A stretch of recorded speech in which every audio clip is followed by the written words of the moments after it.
ಶುರು ಮಾಡೋಣ ಸರ್.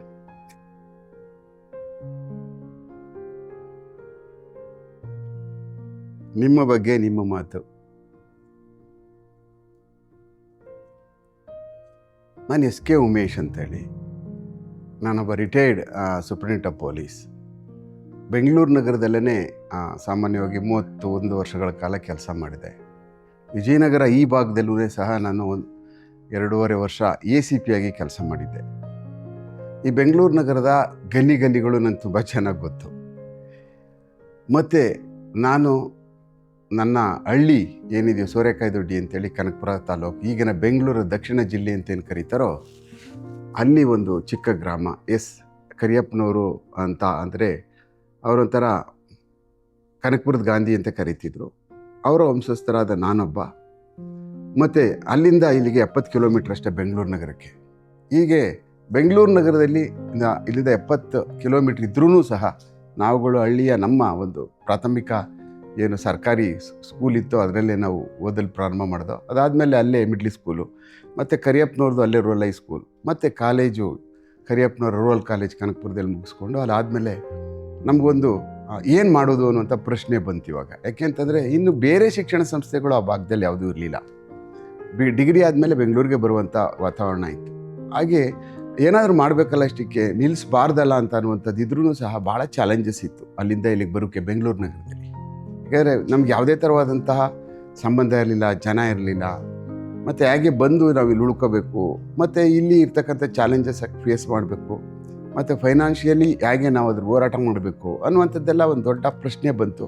ಆದರೆ ಏನಾದರೂ ಮಾಡಿ ಓದಬೇಕು ಅನ್ನುವಂಥ ಒಂದು ನನಗೆ ಭಾಳ ದಿಟ್ಟತನ ಆಯಿತು.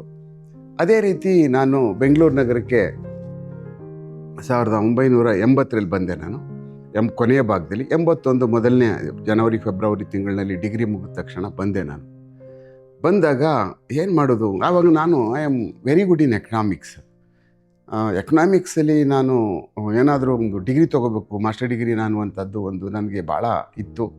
ಅದೇ ನನಗೆ ತುಂಬ ಚೆನ್ನಾಗಿ ಓದಿದಂಥ ಸಬ್ಜೆಕ್ಟ್ ಆಗಿತ್ತು. ಕಾಲೇಜು ಜ್ಞಾನಭಾರತಿನಲ್ಲಿ ನನಗೆ ಸೀಟು ಸಿಕ್ತು, MA economics. But I could not able to catch up because of so many other reasons.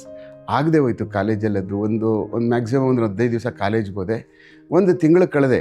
ಅದು ಆವಾಗ ನನಗೆ ಗೊತ್ತಾಯಿತು ಇಲ್ಲಿ it is very very difficult ಅಂತ ಅನ್ನುವಂಥದ್ದು. Because of there are other meticulous ಏನು ನಮಗೆ ಫೈನಾನ್ಷಿಯಲ್ ಬರ್ಡನ್ಗಳಿತ್ತು, ಅದನ್ನು ಮೀಟ್ ಮಾಡೋಕ್ಕಾಗೋದಿಲ್ಲ ಅಂತ ಅನ್ನುವಂಥದ್ದೇ ಅತಿ ಬೇಗನೆ ನಾನು ನಿರ್ಧಾರ ಮಾಡಿ ಏನು ಮಾಡೋದಲ್ಲ ಅಂತ ಹೇಳಿ ಪ್ರಾರಂಭ ಮಾಡಿದೆ.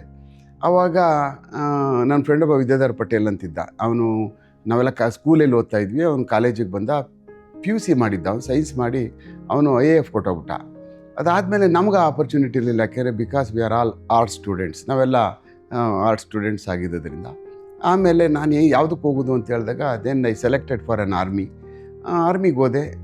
ತುಂಬ ಚೆನ್ನಾಗಿ ಕಾಂಪಿಟೇಟಿವ್ ಎಲ್ಲ ಇದಿತ್ತು, ಫಿಸಿಕಲ್ ಟಫ್ ಟಾಸ್ಕ್ ಇತ್ತು, ಸೆಲೆಕ್ಟ್ ಆದೆ. ಆಮೇಲೆ ರಿಟರ್ನ್ ಎಕ್ಸಾಮ್ ಇತ್ತು, ಸೆಲೆಕ್ಟ್ ಆದೆ. ಅದಾದಮೇಲೆ ನನಗೆ ಸೆಲೆಕ್ಷನ್ ಆಯಿತು. ಆದಮೇಲೆ ನನಗೆ ಮೆಡಿಕಲ್ ಆಯಿತು, ಕಳಿಸ್ಕೊಟ್ರು. ಅಲ್ಲಿಗೆ ಹೋದೆ. ಅಲ್ಲಿ ಇಡೀ ರಾತ್ರಿ ಯೋಚನೆ ಮಾಡಿದೆ ನಾನು, yes this is also a good, but ನಾನು ಬೇರೆ ಏನೋ ಮಾಡಬೇಕು ಅಂತ ಬೆಂಗಳೂರು ಸಿಟಿನಲ್ಲಿ ಅಟ್ಲೀಸ್ಟ್ ನನ್ನ ಕೈಲಿ ಏನಾಗ್ತದೋ, ಏನು ಮಾಡೋಕ್ಕೆ ಸಾಧ್ಯ ಆಗ್ತದೋ, ಇದರಲ್ಲೇ ಸೀಮಿತ ಆಗಿಬಿಟ್ರೆ ಮತ್ತೆ ಹೋಗಿ 15 ಇಯರ್ಸ್ ನಾನು ಅಲ್ಲಿರಬೇಕು. ಮತ್ತು ಹೇಗೆ ಇನ್ನು ನಾನು ವಾಪಸ್ಸು ಅಷ್ಟು ವರ್ಷ ಬಿಟ್ಕೊಂಡು ವಾಪಸ್ ಬರಬೇಕು. ನಾನು ಒಂದು 15 ವರ್ಷ ಆದಮೇಲೆ ಎಗೈನ್ ಮತ್ತೆ ನನ್ನ ಏನು ಚಕ್ರ ಸುತ್ತಕ್ಕೆ ಪ್ರಾರಂಭ ಆಗೇ ಇರುತ್ತೆ, ಇನ್ನೂ ಕಷ್ಟ ಆಗ್ತದೆ ಅಂಥೇಳಿ ನಾನು ಅವತ್ತೊಂದು ದಿವಸ next day I came back. ಅಲ್ಲಿ ಹೇಳಿ ನಾನು ಅದನ್ನು ರಿಪೋರ್ಟ್ ಮಾಡ್ಕೊಳ್ಳಿಲ್ಲ, ಐ ಕೇಮ್ ಬ್ಯಾಕ್. ಆವತ್ತೊಂದು ದಿವಸ ನಾನು ಭಾಳ ಒಂದು ನನಗೆ ಆಘಾತ ಆಗೋಕ್ಕೆ ಶುರುವಾಯಿತು. ಒಂದು ಯಾಕೆ ಬಿಟ್ಬಿಟ್ಟು ಬಂದೆ, ಒಂದು ಯಾಕೆ ಬಿಟ್ಬಿಟ್ಟು ಬಂದ ಅವನು ಅಂತೇಳಿ ಅಂತ ನನ್ನ ಸಂಬಂಧಿಕರುಗಳು, ಆಮೇಲೆ ನನ್ನ ಬೆಂಗಳೂರಿನಲ್ಲಿರ್ತಕ್ಕಂಥ ಸಹಪಾಠಿಗಳೆಲ್ಲ ನಾನು ಕ್ವಶನ್ ಮಾಡೋಕ್ಕೆ ಶುರು ಮಾಡಿದರು. ಅವಾಗ ನಾನು ಅದನ್ನು ಸಹಿಸ್ಕೊಳ್ಳೋದು ಒಂದು ಸ್ವಲ್ಪ ಕಷ್ಟ ಆಯಿತು. ಅದಾದಮೇಲೆ ತಕ್ಷಣವೇ ನಾನು LLBಗೆ ಸೇರಿಕೊಂಡೆ. LLBನಲ್ಲಿ ಸೇರುವಂಥ ಪರಿಸ್ಥಿತಿ ಆಗ್ತಾ ಇರಬೇಕಾದಾಗಲೇ ಈ ಸಬ್ ಇನ್ಸ್ಪೆಕ್ಟರ್ ಎಕ್ಸಾಮು ಒಂದು ಕಾಲ್ ಮಾಡಿದರು. ಆವಾಗ ಸಬ್ ಇನ್ಸ್ಪೆಕ್ಟರ್ ಎಕ್ಸಾಮ್ ಕಾಲ್ ಮಾಡಿದಾಗ ನಮ್ಮ ಮನೆಯವ್ರಿಗೆಲ್ಲ ಹೇಳಿದೆ, ಹೀಗಿದೆ ಒಂದು ಎಕ್ಸಾಮ್ ಇದೆ, ಅದನ್ನು ನಾನು ತೊಗೊಳ್ತೀನಿ ಅಂತ ಅಂದ್ಬಿಟ್ಟು ಅಂತ. ಎಕ್ಸಾಮ್ನ ಈಸಿಯಾಗೆ ತೊಗೊಂಡ್ವಿ. ನಮ್ಮ ಜೊತೆಯಲ್ಲಿ ನಾವು 4 ಜನ ರೂಮ್ಮೇಟ್ಗಳಿದ್ವಿ. ನಾನು, ನಮ್ಮ ಜಯರಾಮು, ವೆಂಕಟಸ್ವಾಮಿ ಮತ್ತು ಮಿಲ್ಟ್ರಿಯಿಂದ ಒಬ್ಬರು ಬಂದಿದ್ದರು, ರಾಮಣ್ಣ ಅಂತ. We were 4 together in the room. ಪಾಪ ಎಲ್ಲ ಅವರೇ ಮೀಟ್ ಮಾಡ್ತಾಯಿದ್ರು, ಎಲ್ಲ ಎಕ್ಸ್ಪೆನ್ಸಸ್ ಎಲ್ಲ. ನಾನು ಡಿಗ್ರಿ ಎಲ್ಲ ಪಾಸ್ ಮಾಡಿ ಆದಮೇಲೆ LLB ಪಾಸ್ ಮಾಡ್ಕೊಳ್ತಾ ಎಕ್ಸಾಮ್ ಮಾಡಿದ್ವಿ. ಎಕ್ಸಾಮು 84 ಎಕ್ಸಾಮ್ ಆಯಿತು. ರಿಸಲ್ಟ್ ಬಂದ್ಬಿಟ್ಟು ತಕ್ಷಣವೇ ಒಂದು 6 ತಿಂಗಳಿಗೆ ವಿ ಪಾಸ್ಡ್ ಆಲ್. 4 ಜನ ಪಾಸ್ ಆದ್ವಿ. ಅಲ್ಲೊಂದು ತಮಾಷೆ ಇತ್ತು. ನಾವುಗಳು ಅಪ್ಲಿಕೇಶನ್ನ ನಾನು ತೊಗೊಂಡು ಬಂದೆ 4 ಜನದ್ದು. ನೋಡ್ರೋ ಈಗೆಲ್ಲ ಅಪ್ಲಿಕೇಶನ್ ತಂದಿದ್ದೀನಿ ಸಬ್ ಇನ್ಸ್ಪೆಕ್ಟ್ರದ್ದು ಹಾಕೋಣ ಅಂತ. ಅದರೊಬ್ಬ ಸೀನಿಯರ್ ಮೋಸ್ಟ್ ಒಬ್ಬ ನಮ್ಮ ಜೊತೆಯಲ್ಲಿದ್ದವನೇ, ನಮ್ಮ ಕನಕಪುರದವನೇ. ನಿಮಗೆಲ್ಲ ತಲೆಗಿಲೆ ಕೆಟ್ಟಿದೆ, ಎಲ್ಲ ಮುಚ್ಚಿರ್ಕೊಳ್ಳೋ ನೀವೆಲ್ಲ ಈ ಲಂಚ ಇಷ್ಟೊಂದೆಲ್ಲ ಕೊಡಬೇಕು, ಕೆಲ ಲಕ್ಷಾಂತರ ರೂಪಾಯಿ, ನಿಮಗೇನು ಅರ್ಥನೇ ಆಗಲ್ಲ, ಇನ್ನೂ ಏನೂ ಗೊತ್ತಿಲ್ಲ ಬಿಡು, ನೀವು ಎಲ್ಲ ವೇಸ್ಟು, ನೀವೆಲ್ಲ ಸುಮ್ಮನೆ ಇವೆಲ್ಲ ಓದ್ಕೊಂಡು ಹೋದರೆ ಅದು ಫೈನಲಿ ಅದೆಲ್ಲ ಬರೀ ಲಂಚದೆಲ್ಲ ಅಷ್ಟೇ ನಿಂತ್ಕೊಳ್ಳೋದು ಅನ್ನುವಂಥದ್ದು ಭಾಳ ಸುಲಭವಾಗಿ ಕೇಳ್ಬಿಟ್ಟ. ಮರೆ ನಿನಗೂ ಒಂದು ಅಪ್ಲಿಕೇಶನ್ ತಂದಿದ್ದೀನಯ್ಯ, ನೀನು ಹಾಕು, ನೀನು ಕಾರ್ಪೊರೇಷನಲ್ಲಿ ಇನ್ನೂ ಪರ್ಮನೆಂಟ್ ಆಗಲಿಲ್ಲ, ನೀನು ಹಿಂಗೆ ಅಂದ್ಬಿಟ್ರೆ ಆಗೋ, ನೀನು ಬೆಂಗಳೂರು ಬಂದು ಆಗಲೇ 5-6 ವರ್ಷ ಆಗಿದೆ, ಗೊತ್ತಿಲ್ವಾ ನಿನಗೆ, ಏನು ಅಟ್ಲೀಸ್ಟ್ ಪ್ರಯತ್ನ ಪಡಬೇಕಲ್ಲ ಅಂದೆ ನಾನು. ನಿನ್ನ ಬುದ್ಧಿ ಇಲ್ಲ ಹೋಗಿ ಅಂತೇಳಿ ಅಪ್ಲಿಕೇಶನ್ನೇ ತೊಗೊಳ್ಳದೆ ಹೋದ. ನನ್ನ ಕಷ್ಟಪಟ್ಟು 5 ರೂಪಾಯಿ ಅಪ್ಲಿಕೇಶನ್ನು ನನಗೆ ಲಾಸ್ ಆಗ್ತದೆ, ಏನು ಹಿಂಗೆ ಮಾಡ್ಬಿಟ್ನಲ್ಲ ಅವನು ಅಂತೇಳಿ ಅಂತ. ಒಳ್ಳೆ ಕತೆ ಆಯ್ತಲ್ಲ ಅವನು ಆಸಾಮಿ ಅಂತೇಳಿ ಅವ್ರು 4 ಜನ ಕನ್ವಿನ್ಸ್ ಮಾಡಿದೆ. ಅವರೆಲ್ಲ BSc ಗ್ರ್ಯಾಜುಯೇಟ್ ಇದ್ರು ಅವರು. ನಾನು ಇದಾಗ್ತೀನಿ, ನಾನು RF ಆಗ್ಬಿಡ್ತೀನಿ, ನಾನು ಬೇರೆ ಇನ್ನೇನೋ ಆಗ್ತೀನಿ ಏನೋ ಅಂದ್ಕೊಂಡು ಅವ್ರು ಎಕ್ಸಾಮಿನೇಷನ್ ಎಲ್ಲ ಓದ್ತಾಯಿದ್ರು, ಎಕ್ಸಾಮಿನೇಷನ್ ಬರ್ತಾಯಿದ್ರು, ಓದ್ತಾಯಿದ್ರು. ಅದಾದಮೇಲೆ ಅವ್ರಿಗೆ ಹೆಂಗೋ ಕಷ್ಟಪಟ್ಟು ತುರ್ಕ್ತೆ ಅಪ್ಲಿಕೇಶನ್ನ, ಯಾಕೆಂದ್ರೆ ನನ್ನ 15 ರೂಪಾಯಿ ಹೊಟ್ಟೋಗ್ಬಿಡುತ್ತಲ್ಲ, 20 ರೂಪಾಯಿ. ಆಮೇಲೆ ರಾಮಣ್ಣ KVನಲ್ಲಿ ಹೊಟ್ಟೋಗ್ಬಿಟ್ಟಿದ್ರು, ಅವರು ಸೆಲೆಕ್ಷನ್ ಆಗಿಬಿಟ್ಟಿತ್ತು.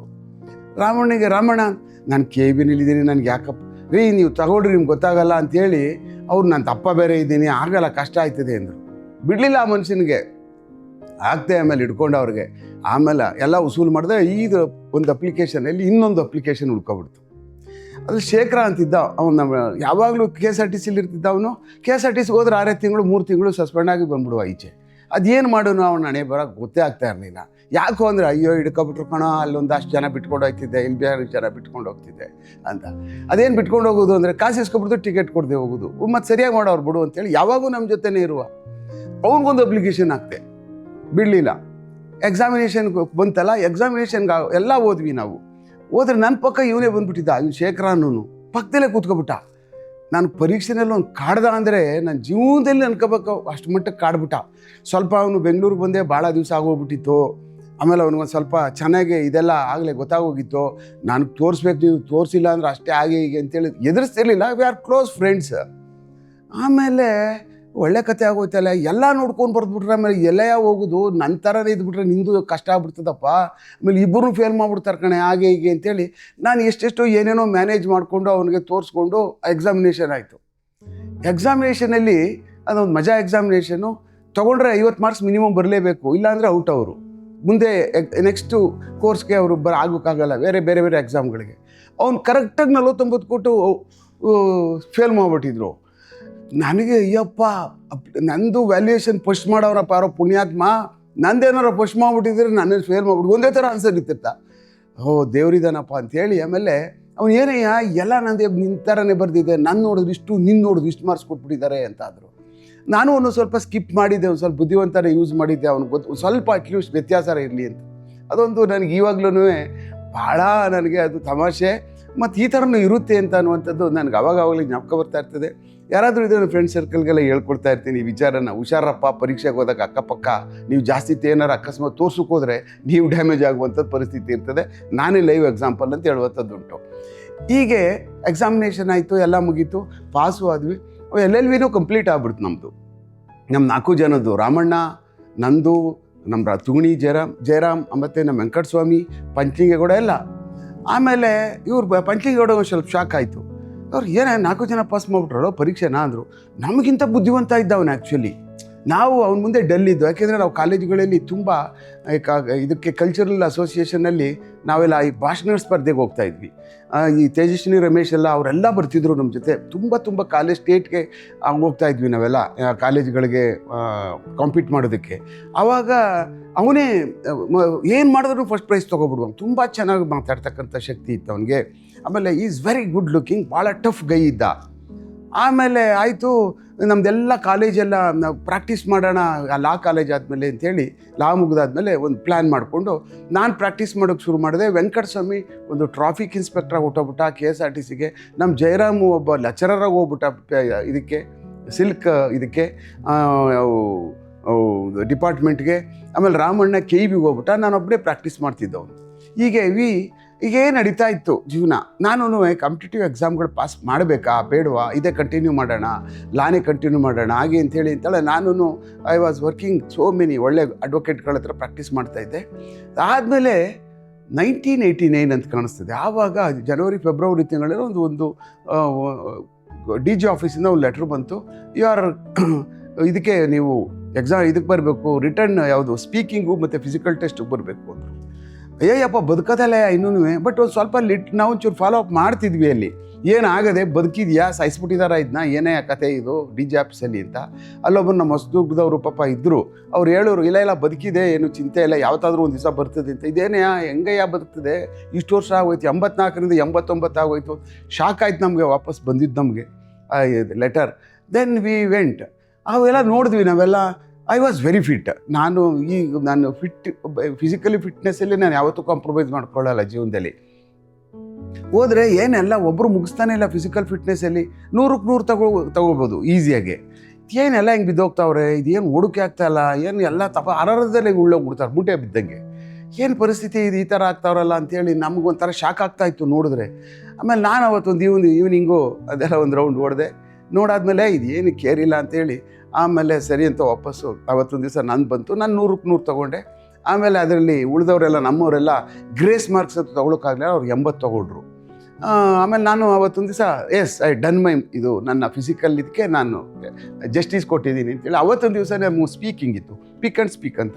ನೀವೆಲ್ಲ ಕೇಳಿರ್ಬೋದು, ರೇವಣಸಿಂಹ ಸಾಹೇಬರು ಮತ್ತು ನಮ್ಮ ಮರುಸ್ವಾಮಿ ಸಾಹೇಬ್ರು ಕೇಳಿರ್ಬೋದು. ಅವರು ಇಬ್ಬರೂ ನಮ್ಮ ಬೆಂಗಳೂರು ಸಿಟಿ ಕಮಿಷನರ್ ಆಗಿರ್ತಕ್ಕಂಥವ್ರು ಆಗಿದ್ದರು. ಭಾಳ ತುಂಬ ದಕ್ಷರಿದ್ದರು ಅವರು. ಆವಾಗ ಅವರೇನೆ ನಮಗೆ ಈ ಸ್ಪೀಕಿಂಗ್ ಟೆಸ್ಟ್ನ ನಮಗೆ ಮಾಡುವಂಥವ್ರು ಇದ್ದರು. ಪಿಕ್ ಆ್ಯಂಡ್ ಸ್ಪೀಕ್ ಮಾಡಬೇಕಾಗಿತ್ತು. ಎತ್ಕೊಂಡಾದ್ಮೇಲೆ ಮರುಸ್ವಾಮಿ ಸಾಹೇಬ್ರ ಕಡೆ ಹೋದವ್ರಿಗೆ ಮಾರ್ಕ್ಸ್ ಜಾಸ್ತಿ ಬಂದ್ಬಿಡ್ತಾಯಿತ್ತು, ಸ್ವಲ್ಪ ಲಿಬ್ರಲ್ ಆಗಿ ಕೊಡ್ತಾಯಿದ್ರು. ರೇವಣಸಿದ್ದೇಯ ಸಾಹೇಬ್ರ ಹತ್ರ ಹೋದವ್ರ ಕಡೆಗೆಲ್ಲ ಟಫ್. ಅವ್ರು ಏನು 70 ರೂಪಾಯಿ ಒಬ್ರಿಗೂ ಕೊಡ್ತಾಯಿಲ್ಲ. ಏನೇ ಕತೆ, ಯಾರ ಕಡೆಗೆ ಹೋಗ್ತದೆ ನಮ್ದು ಇದು, ಇಲ್ಲೂ ಒಂದು ಕತೆ ಅಲ್ಲಯ್ಯ ಇದು, ಏನಪ್ಪ ಇದು ನಮ್ಗೆ ಇವ್ರ ಕಡೆ ಬಂದುಬಿಟ್ರೆ ಸಾಕಲ್ಲಪ್ಪ ಅಂತ ಅಲ್ಲಿ ಒಂದು ಮರುಸ್ವಾಮಿ ಸಾಹೇಬ್ರ ಕಡೆ ಹತ್ರ ಬಂದರೆ ಸಾಕಪ್ಪ ಅಂತ.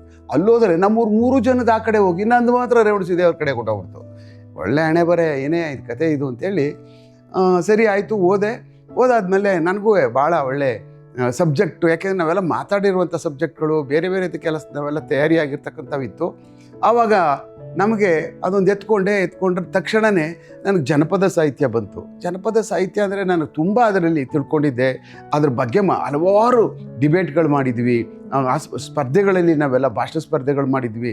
ಅದ್ರ ಹುಟ್ಟು, ಎತ್ತರಕ್ಕೆ ಹೋಗು, ಬೆಳೆದು ಅದರ ಅನಾಹುತಗಳು, ಅದರ ಕಾನೂನುಗಳು ಪ್ರತಿಯೊಂದು ನನಗೆ ಗೊತ್ತಿತ್ತು.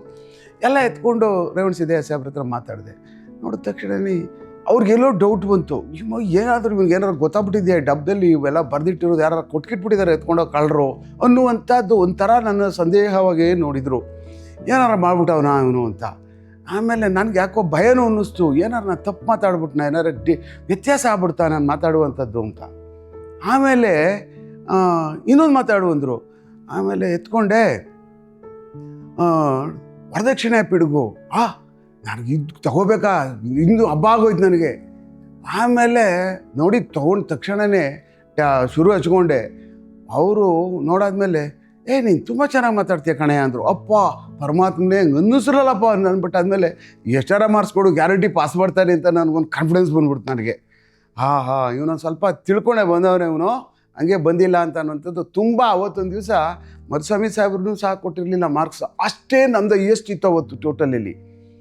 ಆಮೇಲೆ 2 ಎಕ್ಸಾಮು 100 ಮಾರ್ಕ್ಸ್ಗೆ ಇನ್ನೊಂದು ಏನು ಟಾಪ್ಗೆ ಹೋಗ್ಬಿಟ್ವಿ ನಾವು ಹೋಗ್ಬಿಟ್ಟೆ ನಾನು. ಆಮೇಲೆ ಆಯಿತು, ಎಲ್ಲ ಮುಗೀತು. ಬಂದಾದಮೇಲೆ ಇನ್ನೇನು ಎಲ್ಲ ಎಕ್ಸಾಮ್ ಆದಮೇಲೆ ಇನ್ನೊಂದು ಇಂಟರ್ವ್ಯೂ ಮಾತ್ರ, ಫೈನಲ್ ಇಂಟರ್ವ್ಯೂ ಇತ್ತು. ಅದೂ ಸಹ 89 ಡಿಸೆಂಬರಲ್ಲಿ ಫೈನಲ್ ಇಂಟರ್ವ್ಯೂ ಇತ್ತು. ಒಳಗಡೆ ಹೋದೆ, ಅವಾಗ ಪ್ರಾಕ್ಟೀಸ್ ಮಾಡ್ತಿದ್ದೆ ನಾನು. ಆವಾಗ 1-2 ಕ್ವಶನ್ ಕೇಳಿದ್ರು, ವಾಟ್ ಈಸ್ ಮೀನ್ಸ್ ಏರಿಯಾ ಅಂತ ಕೇಳಿದ್ರು. ಆಮೇಲೆ ಕ್ರೈಮ್ ರಿಲೇಟೆಡ್ಗೆ ಸಂಬಂಧಪಟ್ಟಂಗೆ ಕೇಳಿದ್ರು, ನಾನು ಅಡ್ವೊಕೇಟ್ ಪ್ರಾಕ್ಟೀಸ್ ಮಾಡ್ತಾ ಇದ್ದೀನಿ ಅಂತ ಅನ್ನೋದಕ್ಕೆ. ಅದು ಅಲ್ಲಿ MD ಸಿಂಗು, ನಮ್ಮ ಶ್ರೀಧರನ್ ಸಾಹೇಬ್ರವರೆಲ್ಲ ಭಾಳ ಹೈ ಕ್ವಾಲಿಟಿ ಆಫೀಸರ್ಸ್ ಅವರೆಲ್ಲ ಅವರೇ ಕೂತ್ಕೊಂಡಿದ್ರು.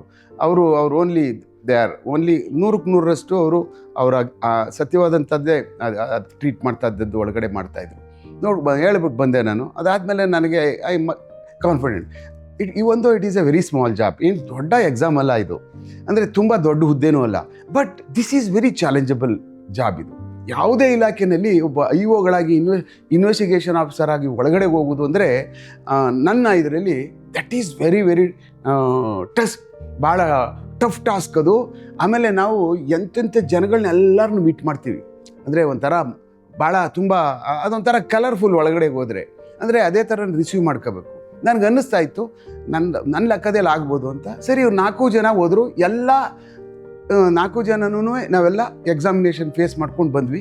ನಾನು ಅವ್ರಿಗೆ ಹೇಳಿದೆ, ನೋಡ್ರಪ್ಪ 4 ಜನದಲ್ಲಿ ನಾವೆಲ್ಲ ಸೆಲೆಕ್ಷನ್ ಆಗ್ತೀವಿ ಗ್ಯಾರಂಟಿ, ನೀವೇನು ತಲೆನೇ ಕೆಡ್ಸ್ಕೊಬಿಟ್ರೋ. ಅವ್ರಿಗೆ ಹೇಳಿದ್ರೆ ನಮ್ಮ ಮೇಲೆ ನಂಬಿಕೆನೇ ಇಲ್ಲ. ಯಾಕೆಂತಂದ್ರೆ ನಮಗೆ ಟೋಟಲಿ ಡೇಟಾ ನನಗೆ ಗೊತ್ತಾಗ್ತಾ ಇತ್ತು, ಅವತ್ತೊಂದು ದಿವಸ ಎಷ್ಟೆಷ್ಟು ಮಾರ್ಕ್ಸ್ ತೊಗೋತಾ ಇದ್ದಾರೆ ಏನು ಅಂತೇಳಿ. It is very easy to calculate ಇಟ್ಟು ಎಷ್ಟು ಜನ ಯಾವುದು ಮಾರ್ಕ್ಸಲ್ಲಿ ಯಾವ್ಯಾವ ಸೆಲೆಕ್ಷನ್ ಆಗ್ಬೋದು 150 ಜನದಲ್ಲಿ ಅಂತೇಳಿ. ಆಮೇಲೆ ಫೈನ್ ಡೇ ನಾನು ಬರ್ತಾಯಿದ್ದೆ, ಗೊತ್ತಾದ್ಮೇಲೆ ನಮ್ಮದು ಅವತ್ತೊಂದು ದಿವಸ ನಮ್ಮ ಜೈಗೋಪಾಲ್ ಅಂತೇಳಿ ಫಾರೆಸ್ಟ್ ಡಿಪಾರ್ಟ್ಮೆಂಟಲ್ಲಿದ್ದರು. ಅವ್ರು ಸರ್ ಅನೌನ್ಸ್ ಆಗಿದೆ ಸರ್, ನೋಡಿ ನಿಮ್ದೆಲ್ಲ ಇದೆ ಅಂತ ಅಂದ. ಎಲ್ಲರದು ಇದೆಯಾ, 4 ಜನದ್ದು ಇದೆಯಾ ಅಂತ ಕೇಳಿದೆ. ಹೌದು, ನಾನು ಹೋಗ್ತೀನಿ ಅಂತೇಳಿ ಹೊರಟೆ ಇಲ್ಲಿಂದ. ಅವತ್ತೊಂದು ದಿವಸ ಈ ಜಯರಾಜ್ ಮರಡಾಗ್ಬಿಟ್ಟಿತ್ತು ಅಶೋಕ ಪಿಲ್ಲರ್ ಹತ್ರ. ಅವತ್ತೆಲ್ಲಿ ಸಿದ್ದಾಪುರ ಸರ್ಕಲ್ ಏನು ಬರುತ್ತೋ ಅಲ್ಲಿ ಅವನು ಪೆರೋಲ್ಗೆ ಇದ್ದ, ಬಿಡುಗಡೆ ಆಗಿದ್ದ, ಎಲೆಕ್ಷನ್ ನಿಂತ್ಬಿಟ್ಟಿದ್ದ. ಅವಾಗ ರಾಮಲಿಂಗಾರೆಡ್ಡಿ ಸಾಹೇಬ್ರ ವಿರುದ್ಧ ಫಸ್ಟ್ ಎಲೆಕ್ಷನ್ ಒಂದು ಇಂಡಿಪೆಂಡೆಂಟಾಗಿ ಕಾಂಗ್ರೆಸ್ಸಿಗೆ ಟ್ರೈ ಮಾಡಿದ್ದ, ಕೊಟ್ಟಿರಲಿಲ್ಲ. ಅವತ್ತೊಂದು ದಿವಸ ಅಲ್ಲಿ ಅರ್ಲಿ ಮಾರ್ನಿಂಗ್ ಬಂದಿದ್ದ, ಪೆರೋಲ್ ಇದ್ದದ್ರಿಂದ ಅವ್ನು ಡೈಲಿ ಬಂದು ಸೈನ್ ಮಾಡಬೇಕಾಗಿತ್ತು. ವರ್ಧಮಾನ್ ಅಂತ ಅಡ್ವೊಕೇಟ್ ಇದ್ದರು, ಅವ್ರ ಜೊತೆ ಬಂದು ಅಲ್ಲಿ ಸೈನ್ ಮಾಡಿ ವಾಪಸ್ಸು ಟುವರ್ಡ್ಸ್ ಟು ಡಬಲ್ ರೋಡ್ ಕಡೆಗೆ ಹೋಗೋದಕ್ಕೆ ಲಾಲ್ಬಾಗ್ ಕಾಂಪೌಂಡ್ ಪಕ್ಕ ಹೋಗ್ತಾ ಇರ್ಬೇಕಾದ ಸಮಯದಲ್ಲಿ ಹೊಡೆದಾಕ್ಬಿಟ್ಟಿದ್ರು. ಆಗ ಅಡ್ಡ ಮಾಡಿಬಿಟ್ರು ಪೊಲೀಸ್ನವರು. ಎಲ್ಲಿ ಹೋಗ್ತಾರೆ ನಿಂತ್ಕೊಳ್ಳೆ, ನಾನು ನೋಡೋಕೆ ಹೋಗ್ತಾ ಇದ್ದೀನಿ ರಿಸಲ್ಟ್ನ. ಆಮೇಲೆ ಸರಿ ಇದೇನೇ ಇದು ಹೆಂಗೆ ರೋಪ್ ಹಾಕಿದ್ರು ಪೊಲೀಸವರು ಅಂದ್ರೆ ನನಗೆ, ಇಲ್ಲ ಸರ್ ಹೋಗ್ಬೇಕು ನಾನು ಹಿಂಗೆ ಅಲ್ಲಿ ರಿಸಲ್ಟ್ ಎಲ್ಲ ಹೋಗಲ್ಲ, ಯಾವ್ದಾರು ದಾರಿ ಉಟ್ಕೊಂಡು ಹೋಗೋದ್ರು. ಸರಿ ಆಯಿತು. ನನಗೇನು ಜಯರಾಜ್ ಅಂದ್ರೆ ಏನು, ಕೊತ್ವಾಲ್ ಅಂದ್ರೆ ನಮ್ಗೆ ಏನು ಗೊತ್ತಾವಾಗ, ನಮ್ಗೆ ಅವಶ್ಯಕತೆನೂ ಇರಲಿಲ್ವಲ್ಲ ಅವೆಲ್ಲ.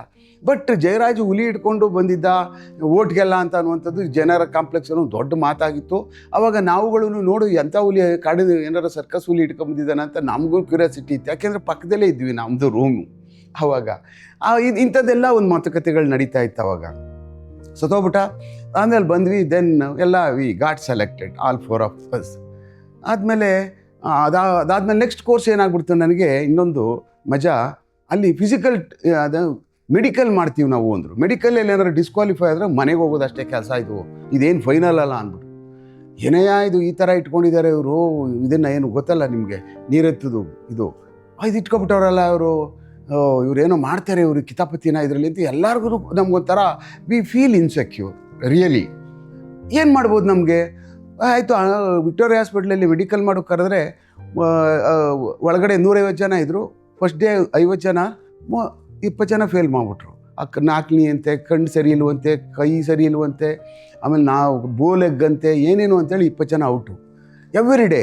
ಮತ್ತು ಇವ್ರ ಕಥೆ ಏನು, ಇವ್ರಿಷ್ಟೇ ಅವ್ರ ಮನೆಗೆ ಹೋಗೋದೆ ಅಂದರು.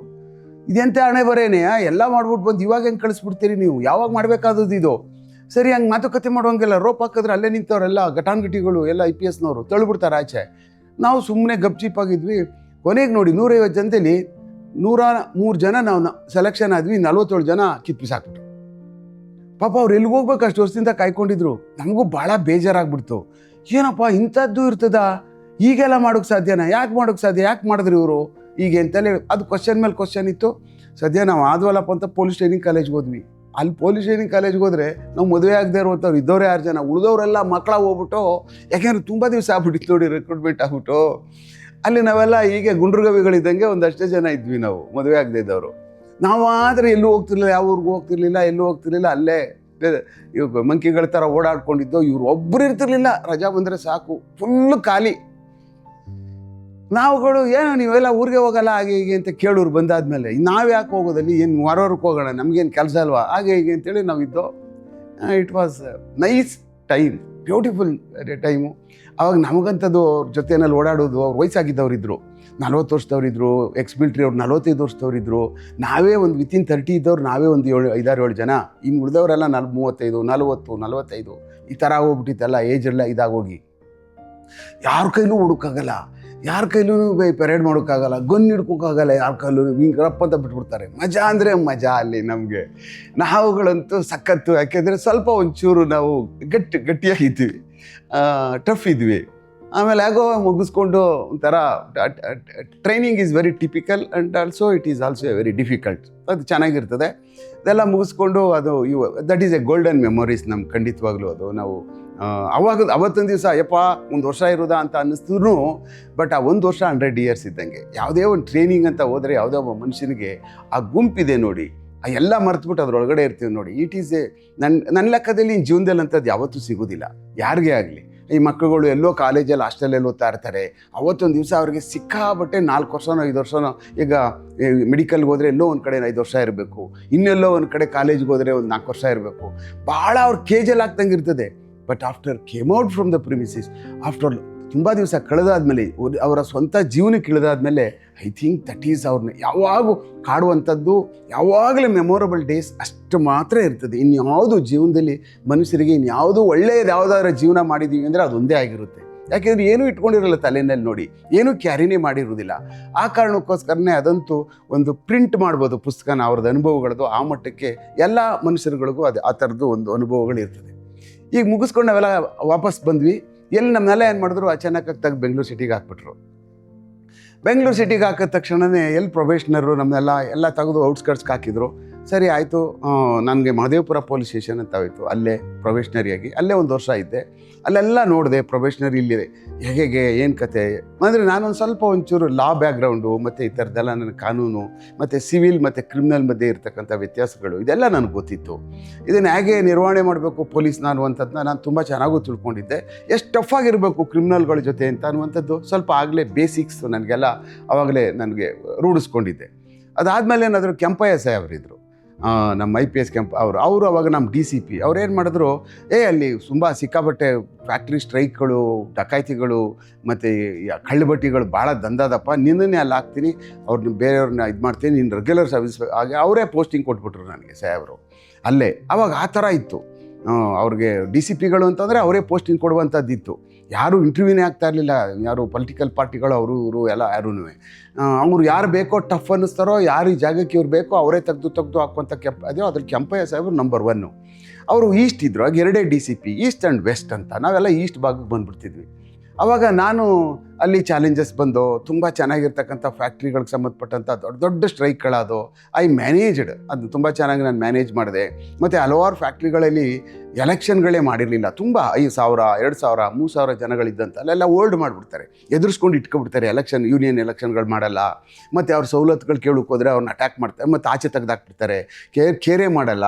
ಅವ್ರನ್ನ ಆಚೆ ತೆಗೆದು ಬಿಸಾಕ್ಬಿಟ್ರೆ ಅವ್ನು ಒಳಗಡೆ ಕಾಂಪೌಂಡ್ ಹತ್ರ ಬಂದು ಅವ್ನು ಮತ್ತೆ ಏನು ಅವನು ರಿಮೈನಿಂಗ್ ಬ್ಯಾಲೆನ್ಸ್ ಇರ್ತದೋ, ಅವ್ನು ಏನಿರ್ತದೋ ಅರಿಯರ್ಸ್ ಇರ್ತದೋ ತಗೊಳ್ಳೋಕೆ ಅಧಿಕಾರ ಇರಲ್ಲ ಅವ್ರಿಗೆ. ಆ ಮಟ್ಟದ ಭಯದ ವಾತಾವರಣಗಳು ಮಾಡಿಬಿಟ್ಟಿರ್ತಾರೆ. ಫಸ್ಟ್ ಇಂಥದ್ದನ್ನ ನಾನು ಹುಡುಕಿಯಲ್ಲಿ ಯಾವ್ಯಾವ್ದು ಎಲೆಕ್ಷನ್ಗಳಾಗಿಲ್ವೋ ಅವಕ್ಕೆಲ್ಲ ನಾನೇನೇ ಪರ್ಸ್ನಲಾಗಿ ಹೋಗಿ ಅವ್ರಿಗೆಲ್ಲ ಕನ್ವಿನ್ಸ್ ಮಾಡಿ ನಾನು ಇದ್ದೀನಿ ಅಂತೇಳಿ ಅಂತ ನಾನು ಈ ಥರದ್ದೆಲ್ಲ ಎಲೆಕ್ಷನ್ ಮಾಡಿಸ್ದೆ. ಅಲ್ಲಿ ಬಿಡಲಿಲ್ಲ, ವಿರೋಧ ಆಯಿತು. ನಾನು ಅದಕ್ಕೆಲ್ಲ ತಲೆನೂ ಕೆಡ್ಸ್ಕೊಳಕ್ಕೆ ಹೋಗಲಿಲ್ಲ.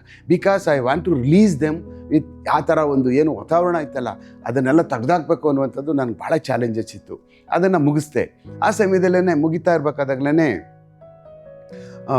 ನನಗೆ ಆವಾಗ ನಾನು ಮದುವೆ ಆದೆ.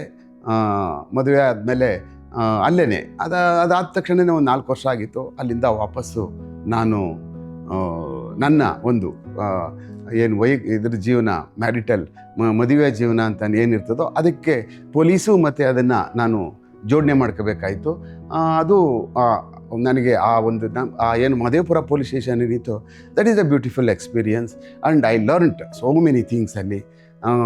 ಹೇಗೆ ಪೊಲಿಟಿಕಲ್ ಪಾರ್ಟಿಗಳವ್ರು ಹೇಗೆ ಇಂಟರ್ವ್ಯೂನ್ ಆಗ್ತಾರೆ, ಇಂಟರ್ವ್ಯೂನ್ ಆದಾಗ ನಾವೇನು ಮಾಡಬೇಕು, ಯಾವ ಥರ ಸರಿಯಾದಂಥ ತೀರ್ಮಾನಗಳು ತೊಗೋಬೇಕು, ಅಂದರೆ ಸೊಸೈಟಿ ಪರವಾಗಿ, ಸಾಮಾಜಿಕ ಪರವಾಗಿ, ಸಮಾಜದ ಪರವಾಗಿ ಎಷ್ಟು ಗಟ್ಟಿ ಇರಬೇಕು, ಆಮೇಲೆ ಏನು ತೀರ್ಮಾನಗಳ ಯಾವ ಸಮಯದಲ್ಲಿ ತಗೋಬೇಕು, ಅವ್ರನ್ನ ಹೆಂಗೆ ಅಟ್ಕಾಯಿಸ್ಬೇಕು ನಾವು ಅಂದರೆ ಅವ್ರ ಮೇಲೆ ಮೈ ಮೇಲೆ ಬೀಳುವಂಥದ್ದಲ್ಲ. ನನ್ನ ಬಗ್ಗೆ ಭಯ ಇರಬೇಕು ಅವ್ರಿಗೆ, ಅವ್ರ ಬಗ್ಗೆ ಅಲ್ಲ.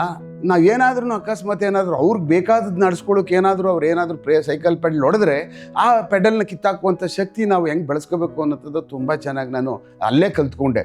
ಓಹೋ ಇವ್ರ ಹತ್ರ ಎಷ್ಟು ಕೆಲಸ ಮಾಡಿಸ್ಕೊಂಡು ಆಮೇಲೆ ನಾವು ಅವ್ರನ್ನ ಹೇಗೆ ದೂರದಲ್ಲಿ ಇಟ್ಕೋಬೇಕು. ಇಲ್ಲ ಅಂತಂದರೆ ಎಲ್ಲ ರೌಡಿಗಳೆಲ್ಲ ಬಂದು ಚೇರಲ್ಲಿ ಕೂತ್ಕೊಬಿಡ್ತಾರೆ ಬೆಳಗ್ಗೆನೆ, ಕಾಫಿ ಕೊಟ್ಟರು ಸಾಹೇಬ್ರಿಗೆ ಅಂದ್ಬಿಟ್ಟು ಅಂತ. ಆ ಥರ ಆಗೋ ಪರಿಸ್ಥಿತಿಗಳು ನಾವು ಈಗೆಲ್ಲ ನೋಡ್ತಾನೆ ಇದ್ದೀವಿ. ಬೆಳಗ್ಗೆ ಎದ್ದ ಅಂದರೆ ಅಲ್ಲೇ ಇರ್ತಾರೆ, ಪೊಲೀಸ್ ಸ್ಟೇಷನ್ ಎದುರುಗಡೆನೇ ನಿಂತಿರ್ತಾರೆ, ಆ ಒಳಗಡೆ ಒಂದು ಅರ್ಧ ಜನ ಕುಂತಿರ್ತಾರೆ. ಆ ಮಟ್ಟ ಆಗೋಗ್ಬಿಡ್ತದೆ. ಯಾಕೆ ಅಂತಂದರೆ ಪೊಲಿಟಿಕಲಿ ಬರುವಂಥ ಯಾರೇ ಪೊಲೀಸ್ ಅಧಿಕಾರಿಗಳು ಬರೋ ಪ್ರಾರಂಭ ಆಯಿತು ಅಂದರೆ ಅಲ್ಲಿಗೆ ಡಿಸಿಪ್ಲಿನು ಮತ್ತು ಪೊಲೀಸಿಂಗು ಡಿಕೇಯಿಂಗ್ ಆಗಿ ಪ್ರಾರಂಭ ಆಗ್ತದೆ. ಅದೇ ಇವಾಗ ಆಗ್ತಾ ಇರ್ತಕ್ಕಂಥದ್ದು. ಅಲ್ಲಿಂದ ನಾವು ಭಾಳ ಚೆನ್ನಾಗಿ ಭಾಳ ಅದ್ಭುತವಾದಂಥ ಪೊಲೀಸಿಂಗ್ ಮಾಡಬೇಕು ಅನ್ನುವಂಥ ಫೌಂಡೇಶನ್ ಹಾಕ್ಕೊಂಡು ಜೀವನ ಕಟ್ಕೊಂಡು ಪ್ರಾರಂಭ ಮಾಡಿದ್ವಿ.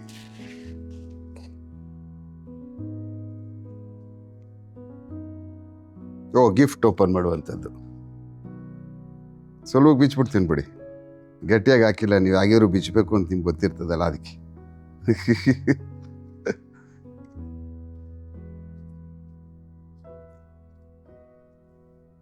Beautiful. Yes, this is belongs to me and our ನಮ್ಮ ಒಂದು ಏನು ಅಚ್ಚುಮೆಚ್ಚಿನ ನಂದಕ್ಕ ಏನು ಇದಿದೆಯಲ್ಲ, ಇದು ನಮ್ಮ ಫೆದರ್, ನಮ್ಮ ಅಶೋಕ ಸ್ತಂಭ. ಇದೆಲ್ಲ ನೋಡಿದ್ರೆ ನಾವು ಒಂಥರ it is a memory of, ನಾನು ಈ ಥರದವು ತುಂಬ ನನ್ನ ಮನೆಯಲ್ಲಿ ಇಟ್ಕೊಂಡಿದ್ದೀನಿ. Thank you very much. Thank you for your gift and also indicates ನನ್ನ ವೃತ್ತಿಗೆ ಸಂಬಂಧಪಟ್ಟಂಥ ಎಲ್ಲ ಥರವಾದಂಥ ತಾವು ಏನು ಕೊಟ್ಟಿರ್ತಕ್ಕಂಥದ್ದು ಬುಕ್ ಇರ್ಬೋದು, ಚಿಕ್ಕದೊಂದು ಕತ್ತಿ, ಪೆನ್ನು ಮತ್ತು ಅಶೋಕ ಸ್ತಂಭ, ಇದೆಲ್ಲ ಎಸ್ ನಾನು ಬರವಣಿಗೆದು ಮಜಾ ಇದೆ. ಒಂದು ದಿವಸ ಹೇಳ್ತೀನಿ ಹೆಂಗೆ ಪ್ರಾರಂಭ ಆಯಿತು. ಒಂದು ದಿವಸ ಅಲ್ಲ, ಇದರೊಳಗಡೆ ಬರುತ್ತೆ, ಅವಾಗ ನಾನು ಹೇಳ್ತೀನಿ. ಹೀಗೆ ನನ್ನ ಇದನ್ನೆಲ್ಲ ನೀವು ನನ್ನ ಬಗ್ಗೆ ನೀವು ತಿಳ್ಕೊಂಡಿದ್ದೀರಿ. ಇದು ನೋಡಿದಾಗಲೇ ನನ್ನ ಬಗ್ಗೆ ನೀವು ತಿಳ್ಕೊಂಡಿದ್ದೀರಿ ಅಂತ ಅನ್ನಿಸ್ತು. I am very proud of you for all. At least ನನ್ನ ಬಗ್ಗೆ ನೀವೆಲ್ಲ ಒಂಚೂರು ಟ್ರೈ ಟು ತಿಳ್ಕೊಳ್ಳೋದಕ್ಕೆ ಪ್ರಯತ್ನ ಪಟ್ಟಿರೋದಕ್ಕೆ. ಆ ಕಾರಣಕ್ಕೋಸ್ಕರ I am thankful to you also. ನಾನು your career was it choice or chance ಅಂತ ತಾವು ಹೇಳಿದ್ದೀರಿ. ಎಸ್, ಇದು ಖಂಡಿತವಾಗ್ಲೂ ಇದು ಚಾನ್ಸ್ ಅಲ್ಲ, ಇದು ಚಾಯ್ಸ್. ಇದು ನಾನು ಯಾವುದಾದ್ರೂ ಈ ಥರದ ಇಲಾಖೆಯಲ್ಲಿ ಕೆಲಸ ಮಾಡಬೇಕು, ಯಾಕೆಂದರೆ ನಾನು ಮಿಲ್ಟ್ರಿ ಬಿಟ್ಟು ಬಂದುಬಿಟ್ಟೆ. ಬಿಟ್ಟಿದ್ದೇ ಕಾರಣ ಇದಕ್ಕೋಸ್ಕರ ನಾನೇನೋ ಮಾಡಬೇಕು ಅಂದ್ಕೊಂಡು ಬಂದೆ. ಏನೋ ನನ್ನ ಕೈಲಿ ತುಂಬ ದೊಡ್ಡದಾಗಲಿಲ್ಲ ಅಂದರೆ ಏನಾದರೂ ಸಣ್ಣದಾದ್ರೂ ನನ್ನ ಕೈಲಿ ಎಷ್ಟು ಸಾಧ್ಯ ಅದನ್ನ ಮಾಡೋಣ ಅಂತ ಅನ್ನುವಂಥದ್ದು ಯಾವ್ದು ಸರಿ ಅಂತ ಆದಾಗ ಎಲ್ಲ ಇಲಾಖೆಗಳು ಇದ್ದರೂ ನನಗೆ ಪೊಲೀಸ್ ಒಂದು ಬೆಸ್ಟ್ ಆಪ್ಷನ್. ಈಗ ಅದನ್ನೇ ನಾವು ಯಾಕೆ ಅಂತಂದರೆ ಇದರಲ್ಲಿ ನನ್ನ ಒಂದು ಕೆಪಾಸಿಟಿನೂ ಇದರೊಳಗಡೆ ಫಿಸಿಕಲ್ ಕೆಪಾಸಿಟಿನೂ ಇದು ಕೌಂಟ್ ಆಗುತ್ತೆ. ಇದರಲ್ಲಿ ಬೇರೆದ್ರಲ್ಲಿ ಯಾವುದ್ರಲ್ಲೂ ಆಗಲ್ಲ. ಇದನ್ನೇ ಯಾಕೆ ಬಳಸ್ಕೋಬಾರ್ದು? ಮತ್ತು ಇದ್ರೊಳಗಡೆ ಹೋದರೆ ಒಂದು ಸ್ವಲ್ಪ ನಮಗೊಂಥರ ಗೊತ್ತಲ್ಲ, ಒಂದು ಭಾಳ ಈ ಗಟ್ಟಿ ನಿಲುವು ತೊಗೊಳ್ಳುವಂಥದ್ದು. ಆಮೇಲೆ ಯಾರಿಗೂ ಕೇರೇ ಇಲ್ಲ, ಅವ್ನು ಎಂಥವನೇ ಆಗಲಿ, ಯಾವ ರೌಡಿನೇ ಆಗಲಿ, ಎಂಥ ಚಿತ್ರಾನ್ನ ಮಾಡಿ ಬಿಸಾಕ್ಬಿಡುವಂಥ. ನಾವು ಈಗ ಮುಂದೆ ಅಷ್ಟೇ ಯೋಚನೆ ಮಾಡ್ತಿದ್ದು, ಹಿಂದೆ ಒಂದು ದಿವಸನೂ ಯೋಚನೆ ಮಾಡ್ತಿರ್ಲಿಲ್ಲ ನಾವು. ನನ್ನ ಜೀವನದಲ್ಲೂ ಹಾಗೇನೆ, ಹಿಂದೆ ಒಂದು ದಿವಸನೂ ಯೋಚನೆ ಮಾಡಲಿಲ್ಲ ನಾನು. ಬರೀ ಮುಂದೆ ಮಾತ್ರ, ಮುಂದೆ ಮಾಡಬೇಕಾದಂಥ ಸಮಯದಲ್ಲಿ ಅತ್ಯಂತ ದೂರಕ್ಕೆ ಯೋಚನೆ ಮಾಡಿ ಇದರ ರೆಪರ್ಕಷನ್ಸ್ ಏನು ಆಗ್ಬೋದು ಅಂತ ಅನ್ನುವಂಥದ್ದಕ್ಕೆ ಪೂರ್ಣ ಪ್ರಮಾಣದಲ್ಲಿ ಎಲ್ಲ ಸರಿ ಇದೆ ಅಂದಾಗಲೇ ಅದು ಕರೆಕ್ಟಾಗಿ ನಾವು ತೀರ್ಮಾನ ಮಾಡ್ತಕ್ಕಂಥದ್ದನ್ನ ಮಾಡ್ಕೊಂಡು ಬಂದಿರ್ತಕ್ಕಂಥದ್ದು ನಾನು. ಅಯ್ಯಯ್ಯೋ ಹಿಂಗೆ ಆಗೋಯ್ತಲ್ಲ ಅನ್ನುವಂಥದ್ದು ಹಿಂದೆ ಯಾವತ್ತೂ ಮಾಡಿಲ್ಲ. ಯಾಕೆಂದರೆ ಅದು ತಪ್ಪೇ ಆಗಿರಲ್ಲ. ಹಾಗಂದಾಗ ಏನಾಗುತ್ತೆ ಅಂದರೆ ಅಯ್ಯೋ ಈ ಥರ ಆಯ್ತಲ್ಲ ಅಂತಂದರೆ ತಪ್ಪಾಗ್ಬಿಟ್ಟಿರುತ್ತೆ. ಆ ಕಾರಣಕ್ಕೆ this is my 100%, it is my chance ಅಲ್ಲ, ಇಟ್ ಈಸ್ ಮೈ ಚಾಯ್ಸ್. ನಾನು ಪೊಲೀಸ್ ಬರಬೇಕು ಅಂತೇಳಿ ನಾವು ರೈತ ಸಂಘ ಮಾಡ್ತಿದ್ವಿ ಊರಲ್ಲಿ. ಯಾಕೆ ಪೊಲೀಸಿಗೆ ಬಂದೆ ಚಿಕ್ಕದಾಗಿ ಒಂದು ಹೇಳ್ಬಿಡ್ತೀನಿ. ಆವಾಗ ಪಾಲಾಕ್ಷಯ್ಯ ಅಂತ ಅಂದ್ಬಿಟ್ಟು ಅಂತ ಅಲ್ಲಿ ಸಬ್ ಇನ್ಸ್ಪೆಕ್ಟರ್ ಇದ್ದರು. ಪ್ರೊಫೆಸರ್ ನಂಜುಂಡಸ್ವಾಮಿ ಅವರು ನಮ್ಮ ರಾಜ್ಯ ರೈತ ಸಂಘದ ಪ್ರೆಸಿಡೆಂಟು. ಅವಾಗ ರೈತ ಸಂಘ ಸಿಕ್ಕಾಬಟ್ಟೆ. ಆವಾಗ 81, 82, 80ನಲ್ಲಿ ನಾವೆಲ್ಲ ಆಗ ತುಂಬ ರೈತ ಸಂಘದಲ್ಲಿ ಸಕ್ರಿಯ ಕಾರ್ಯಕರ್ತರಾಗಿದ್ವಿ. ಆ ಟೈಮ್ನಲ್ಲಿ ಏನಾದರೂ ಸರಿಯಾಗಿ ಮಾಡಿದಂಥ ತುಂಬ ಆರ್ಗನೈಸೇಷನ್ ಜೋರಿತ್ತು ಪ್ರೊಫೆಸರ್ ನಂಜುಂಡಸ್ವಾಮಿ ಅವ್ರದ್ದು. ಅವಾಗ ಏನಾದ್ರು ಆಗಿದ್ದಿದ್ರೆ ನಾವೆಲ್ಲೋ ಬೇರೆಯೇ ರೂಟ್ಗಳಿಗೆ ಹೋಗ್ಬಿಡ್ತಾ ಇದ್ವಿ. ನೀವು ಎಲೆಕ್ಷನ್ಗೆ ಹೋಗ್ಬಿಡಿ ಅಂತಿದ್ರೆ ನನ್ನ ಲೆಕ್ಕದಲ್ಲಿ ಆ 85 ಎಲೆಕ್ಷನಲ್ಲಿ ಸಾಮಾನ್ಯವಾಗಿ ನನ್ನ ಲೆಕ್ಕದಲ್ಲಿ ಒಂದು 75ರಿಂದ 100 ಜನ ರೈತ ಸಂಘದಿಂದ ಗೆದ್ದುಬಿಡ್ತಾಯಿದ್ರು. ಆ ಮಟ್ಟಕ್ಕೆ ತುಂಬ ಇನ್ಫ್ಲೂಯೆನ್ಸ್ ಆಗಿತ್ತು ಇಡೀ ಸ್ಟೇಟಲ್ಲಿ. ಪ್ರೊಫೆಸರ್ ನಂಜುಂಡಸ್ವಾಮಿ ಅವ್ರದ್ದು ಸಹ ಅಷ್ಟೇ ಪ್ರಭಾವ ಇತ್ತು. ಆವಾಗ ಇಲ್ಲ ಈ ಸಾರಿ ಬೇಡ, ನೆಕ್ಸ್ಟ್ ನೋಡೋಣ ಅಂತ ಅಂದ್ಬಿಟ್ಟು ಪೊಲಿಟಿಕಲ್ ಪಾರ್ಟಿಗಳಿಗೆ ಇಂಥದಕ್ಕೆ ಅಂತ ಅಂದಾಗ ಆ ಪಕ್ಷ ಬದಲಾವಣೆ ಮಾಡಬೇಕು ಅಂತ ಅಷ್ಟೇ ಹೇಳಿದಾಗ ಆವಾಗ ನಾವುಗಳು ಮಾಡುವಂಥ ಪರಿಸ್ಥಿತಿ ಬಂತು. ಆಗ ಹೋರಾಟಗಳು ಮಾಡ್ತಾಯಿದ್ವಿ. ಈ ಬ್ಯಾಂಕ್ಗಳು ನಾವು ಬ್ಯಾಂಕಲ್ಲಿ ನಮ್ಮ ರೈತರುಗಳಿಗೆ ಹೋಗ್ಬಿಟ್ಟು ಸಿಕ್ಕಾಬಿಟ್ಟು ಜಪ್ತಿಗಳು ಮಾಡಿಬಿಡೋದು. ಜಪ್ತಿ ಅಂದರೆ ನಿಮ್ಗೆ ಗೊತ್ತಿರ್ಬೋದು, ಸಾಲ ತಗೊಂಡ್ರೆ ಮನೆಗೆ ಹೋಗಿ ಏನು ಬಿಡಲ್ಲ ತಿನ್ನೋಕ್ಕೆ, ಸಣ್ಣ ಕಾಫಿ ಬಿಡು ಲೋಟನೂ ಬಿಡಲ್ಲ, ಎಲ್ಲ ತುಂಬ್ಕೊಂಡು ಅದನ್ನು ಮುಟ್ಟೆಗೆ ಹಾಕೊಂಡು ಹೊಟ್ಟೋಗ್ಬಿಡ್ತಾರೆ. ಇದನ್ನೆಲ್ಲ ಕಣ್ಣಾರೆ ನೋಡ್ತಾ ಇದ್ವಿ ನಾವೆಲ್ಲ. ಏನೇ ಇಂಥ ದುಷ್ಕೃತ್ಯಗಳು ಮಾಡ್ತಾರೆ ಇವರು. ಬದುಕೋದು ಹೆಂಗೆ ಈ ಮನುಷ್ಯ? ಅವ್ರು ಹಳ್ಳಿಗಳ ಕಡೆ ಹುರುಳಿಕಾಳು ಅದು ಇದು ಬೆಳೆಯುವಂಥದ್ದು ಇಟ್ಕೊಂಡಿರ್ತಾರೆ, ಅದನ್ನೇ ಎತ್ಕೊಂಡು ಹೊಟ್ಟೋಗ್ಬಿಡ್ತಾರೆ. ಏನೂ ಇರಲ್ಲ ಮನೆಯಲ್ಲಿ. ಇದನ್ನೆಲ್ಲ ನಾವು ಕಣ್ಣಾರೆ ಕಾಣ್ತಾ ಇದ್ವಲ್ಲ. ನಾವೇ ನೋಡ್ತಾ ಇದ್ವಿ, ಹೋಗಿ ಮರುಜಪ್ತಿ ಮಾಡ್ಬಿಡ್ತಿದ್ವಿ. ಎಲ್ಲಿ ತೊಗೊಂಡೋಗಿ ತುಂಬ್ತಾರಲ್ಲ, ಹೋಗಿ ಬೀಗ ಹೊಡೆದ್ಬಿಡೋದು, ರಾತ್ರಿ ಹೊತ್ತು ತುಂಬ್ಕೊಂಡ್ಬಿಟ್ಟು ಇವ್ರು ವಾಪಸ್ ಕೊಟ್ಬಿಡೋದು. ಇಂಥವೆಲ್ಲ ಕೆಲಸಗಳು ಮಾಡ್ತಾ ಇದ್ವಿ ನಾವು. ಇದು ಅನ್ಯಾಯ ಅಲ್ವಾ ಇದು? ಹಿಂಗೆ ತೊಗೊಬಂದು ಎತ್ಕೊಬಿಡೋದು. ಏನೋ ತೊಗೊಂಡಿರ್ತಾರೆ ಸಾಲನ ಕಷ್ಟ ಅಂದ್ಬಿಟ್ಟು ಅಂತ. ಮಳೆ ಇಲ್ಲ, ಏನಿಲ್ಲ, ₹1 ಆದಾಯ ಇಲ್ಲ, ಹೆಂಗೆ ಕಟ್ತಾನೆ ಇವನು ಬ್ಯಾಂಕ್ಗೆ? ಇದೆಲ್ಲ ಯೋಚನೆ ಮಾಡ್ತಾಯಿದ್ವಿ. ಅಷ್ಟಕ್ಕೆ ಯೋಚನೆ ಮಾಡ್ತಾಯಿದ್ವಿ ನಾವು. ಬೇರೆ ಥರವಾದಂಥದ್ದು ಆಲೋಚನೆಗಳು ನಮ್ಮ ತಲೆಯಲ್ಲಿ ಬರ್ತಾ ಇರಲಿಲ್ಲ. ಇದು ಮಾಡ್ತಾ ಇರೋದು ಅನ್ಯಾಯ ಅಲ್ವಾ ಇದು? ಕೊಡ್ತಾರೆ, ಎಲ್ಲಿ ಸಂಪಾದನೆ ಇಲ್ಲ, ಮಳೆನೇ ಬಿದ್ದಿಲ್ಲ, ಬೆಳೆನೇ ಇಲ್ಲ, ಎಲ್ಲಿ ತಂದು ಕೊಡ್ತಾನೆ ಪಾಪ ಅವರು ಅಂತ. ಈ ಥರದವೆಲ್ಲ ನಮ್ಮ ಅಲ್ಲಿ ಭಾಳ ಗಟ್ಟಿಯಾಗಿ ಹೋಗ್ಬಿಟ್ಟಿದ್ದೋ. ಪೊಲೀಸರುಗಳು ನಮ್ಮನ್ನು ಕಾಡೋರು, ನಮ್ಮನ್ನಂತೂ ಚಿಂದಿ ಮಾಡೋರು, ಓಡಾಡಿಸೋರು. ಮಕ್ಕಳು ಏನೇ ಈ ಕೆಲಸ ಮಾಡ್ತಾರೆ, ಹೋಗಿ ಹೊಡೆದ್ಬಿಡ್ತಾರೆ, ಬ್ಯಾಂಕ್ಗಳನ್ನ ಹೊಡೆದ್ಬಿಟ್ಟು ತುಂಬ್ಕೊಂಡೋಗ್ಬಿಡ್ತಾರೆ ಅಂದ್ಬಿಟ್ಟು ಅಂತ. ಅವತ್ತೊಂದು ದಿವಸ ನಮ್ಮ ಸಾತ್ನೂರಲ್ಲಿ ಪಾಲಾಕ್ಷಯ್ಯ ಅಂತ ಪ್ರೊಬೇಷನರಿ ಸಬ್ ಇನ್ಸ್ಪೆಕ್ಟ್ರು. ನಾವು ಎಲ್ಲ ಇದು ಮಾಡಿದ್ವಿ. ಅಚಾನಕ್ಕಾಗಿ ಸಿಗಾಕೊಂಬಿಟ್ಟೆ ಅವ್ರ ಕೈಗೆ. ಸಿಗಾಕೊಂಡ ತಕ್ಷಣವೇ ಕರ್ಕೊಂಡೋದ್ರು.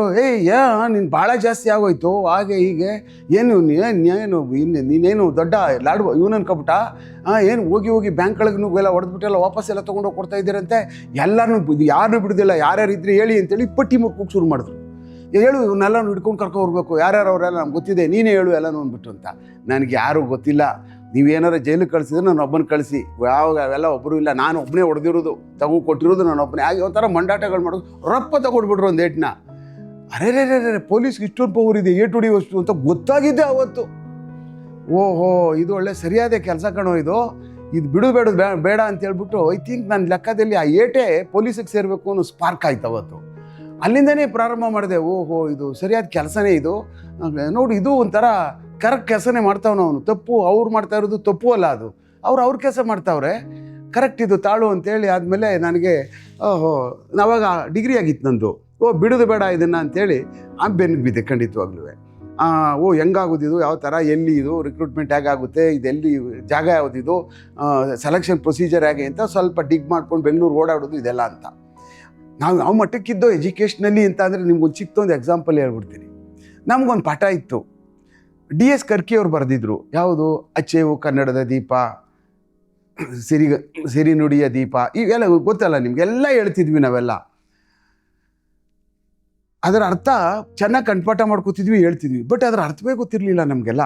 ಅಂದರೆ ನಮ್ಮ ಕನ್ನಡ ಬಿಟ್ಟರೆ ಜಗತ್ತಲ್ಲಿ ಏನೂ ಇಲ್ಲ ಅಂತ ಅಂದ್ಕೊಂಡು ತಿಳ್ಕೊಂಡಿದ್ದವ್ರು ನಾವು. ಎಲ್ಲ ಪ್ರಪಂಚದಲ್ಲಿ ಇರುವ ಜನ ಎಲ್ಲ ಮಾತಾಡೋದೇ ಕನ್ನಡ, ಬೇರೆ ಭಾಷೆನೇ ಇಲ್ಲ ಎಲ್ಲೂ.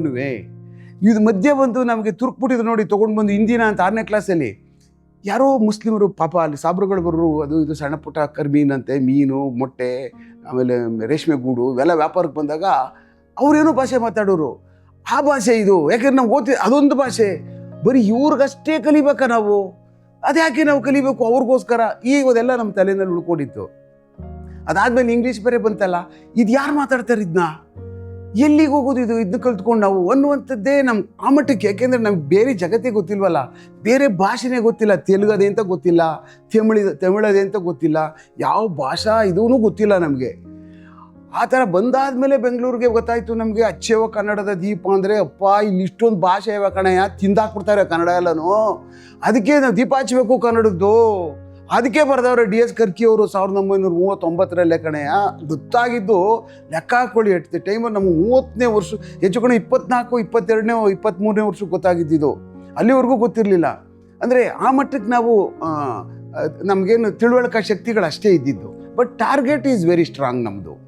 ಅದಾದಮೇಲೆ ಬಂದ್ವಿ fight with along with all other. ಬೇರೆ ಬೇರೆ ಎಕ್ಸಾಮ್ಗಳು ತೊಗೊಳ್ಳೋಣ ಅಂತ ಆಯಿತು. ಅಪರ್ಚುನಿಟಿಗಳಿಗೆ ಆಗಲಿಲ್ಲ, ಕಷ್ಟಪಟ್ಟು ಕೂತ್ಕೊಂಡು ಓದಬೇಕು. ಅದಕ್ಕೆಲ್ಲ ನಮಗೆಲ್ಲನೂ ನಮಗೆ ಅಷ್ಟು ಏನು ಲಾಜಿಸ್ಟಿಕ್ ಸಪೋರ್ಟ್ ಮಾಡ್ತಕ್ಕಂಥವ್ರು ಯಾರು ಬೆಂಗಳೂರು ಸಿಟಿನಲ್ಲಿ ಇಲ್ಲದೇ ಇರೋದ್ರಿಂದ ನಾವು ನಮ್ಮದೇ ಆದಂಥ ಚಾಯ್ಸ್ ಏನಿರ್ತದೋ ನಮ್ಮ ಕೈಯಲ್ಲಾಗುವಂಥದ್ದು ಮಾಡುವಂಥದ್ದು ನಮಗೆ ಬಂತು. ಅದ್ರ ಮಧ್ಯೆ ನಾನು ಹಿಂದ್ಗಡೆದು ಒಂದು ಮಾತು ಹೇಳ್ತಾ ಇದ್ದೆ, ನಿಮ್ಮ ಸೆಲೆಕ್ಷನ್ ಆಗಲ್ಲ ಓದು ಅಂತ. ಸೆಲೆಕ್ಷನ್ ಆಗೋದಾದ್ಮೇಲೆ ಏನಾಗ್ಬಿಡ್ತು, ಪೊಲೀಸ್ ಟ್ರೈನಿಂಗ್ ಕಾಲೇಜ್ ಒಳಗಡೆ ನಾವು ಒಂದು ದಿವಸ ಇದೇ ಎಲ್ಲ ಮಾತಾಡ್ತಾ ಇರಬೇಕಾದಾಗ ನಾವು 4 ಜನ ಎಲ್ಲ ಇರ್ತಿದ್ವಿ. ನಮ್ಮ ಯಾವಾಗೂ ನೀವು ಒಟ್ಟಿಗೆ 4 ಜನ ಇರ್ತಿಲ್ಲ, ಏನು ನೀವು ಯಾರೋ ನೀವು? ನಾವೆಲ್ಲ ಒಂದೇ ರೂಮಲ್ಲಿ ಇದ್ದೋ, ಒಂದೇ ರೂಮಲ್ಲಿ ಓದ್ಕೊಂಡು ಪಾಸ್. ನಮ್ಮ 103 ಜನ ಒಬ್ಬರು ನಂಬ್ತಾ ಇಲ್ಲ. 4 ಜನನೂ ನೀವು ಹೆಂಗೆ ಬಂದ್ಬಿಡ್ತೀರಿ? ಹೆಂಗೆ ಸಾಧ್ಯ ಒಂದೇ 4 ಜನ ಇರೋರು ನೀವು ಸೆಲೆಕ್ಷನ್ ಆಗಿ ಬಂದ್ಬಿಡೋಕ್ಕೆ ಸಬ್ ಇನ್ಸ್ಪೆಕ್ಟ್ರಾಗಿ? ಅಲ್ಲ ಕಣೆ, ಒಂದು ತಾಲೂಕಲ್ಲಿ ಒಬ್ಬ ಬರೋಲ್ಲ, ನೀವು ಒಂದೇ ರೂಮಲ್ಲಿ ಹೆಂಗೆ ಬಂದ್ಬಿಡ್ತೀರಿ? ಇಲ್ಲ ಕಣೆ, ಓದಿದ್ದು ಒಂದೇ, ನಾವು ಪರೀಕ್ಷೆಗೆ ಓದಿದ್ದು ಈ ಥರ, ಅಪ್ಲಿಕೇಶನ್ ತಗೊಬಂದಿದ್ದು ನಾನು ಈ ಥರ, 4-5 ಜನ 5 ತಂದಿದ್ದೆಪ್ಪ, 1 ಲಾಸ್ ಆಗೋಯ್ತು. ಆದರೆ 4 ಜನ ಬಂದಿದ್ದೀವಿ ಇಲ್ಲಿಗೆ ಅಂದರೆ ಒಬ್ಬರು ನಂಬಲ್ಲ. ಕೊನೆಗೆ ದಿಸ್ ಮ್ಯಾಟರ್ ವೆಂಟ್ ಟು ಇವರು ಪ್ರಿನ್ಸಿಪಾಲ್. ಆಮೇಲೆ ಏನೇ ಹಿಂಗೆಲ್ಲ ಮಾತಾಡ್ತಾ ಇದ್ರಿ, 4 ಜನ ಒಟ್ಟಿಗೆ ರೂಮಲ್ಲಿ, ನೀವು ಒಟ್ಟಿಗೆ ಇದ್ದು ಒಟ್ಟಿಗೆ ಸೆಲೆಕ್ಷನ್ ಆಗಿ ಬಂದ್ರಾ ಅಂದ್ರೆ, ಹೌದು ಸರ್, ನಾವು ಹಿಂಗೆ ಒಂದೇ ಒಟ್ಟಿಗೆ ಇದ್ವಿ, ನಾವು 5-6 ವರ್ಷ ಒಟ್ಟಿಗೆ ಸೆಲೆಕ್ಷನ್ ಆದ್ವಿ ಅಂದರೆ ಅವ್ರಿಗೂ ಒಂಥರ ಶಾಕ್ ಆಗ್ಬಿಡ್ತು. ಹೌದಾ, ಹಿಂಗೂ ಪರೀಕ್ಷೆ ಬರೆದು ಈ ಥರ 4 ಜನ ಒಂದೇ ರೂಮಲ್ಲಿ ಇದ್ದವರು ಏನು ಅಲ್ಲಿದ್ರಿ, ಟ್ರಂಕ್ ಎತ್ಕೊಂಡು ಪೊಲೀಸ್ ಸ್ಟೇಷನ್ ಕಾಲೇಜಿಗೆ ಬಂದ್ಬಿಟ್ವಿ, 4 ಜನ ರೂಮ್ ಖಾಲಿ, ಆ ಥರ. ಆಮೇಲೆ ಕೊನೆಗೆ ನಂಬ್ಕೊಡ್ರಲ್ಲ, ಹೇಳಿದ್ವಿ ನೋಡಪ್ಪ ನಾವೆಲ್ಲ ಹಿಂಗೆ ಇದ್ದೋ ಕಂಡ್ರೆ, ನಾವೆಲ್ಲ 4 ಜನ ಅಂತ.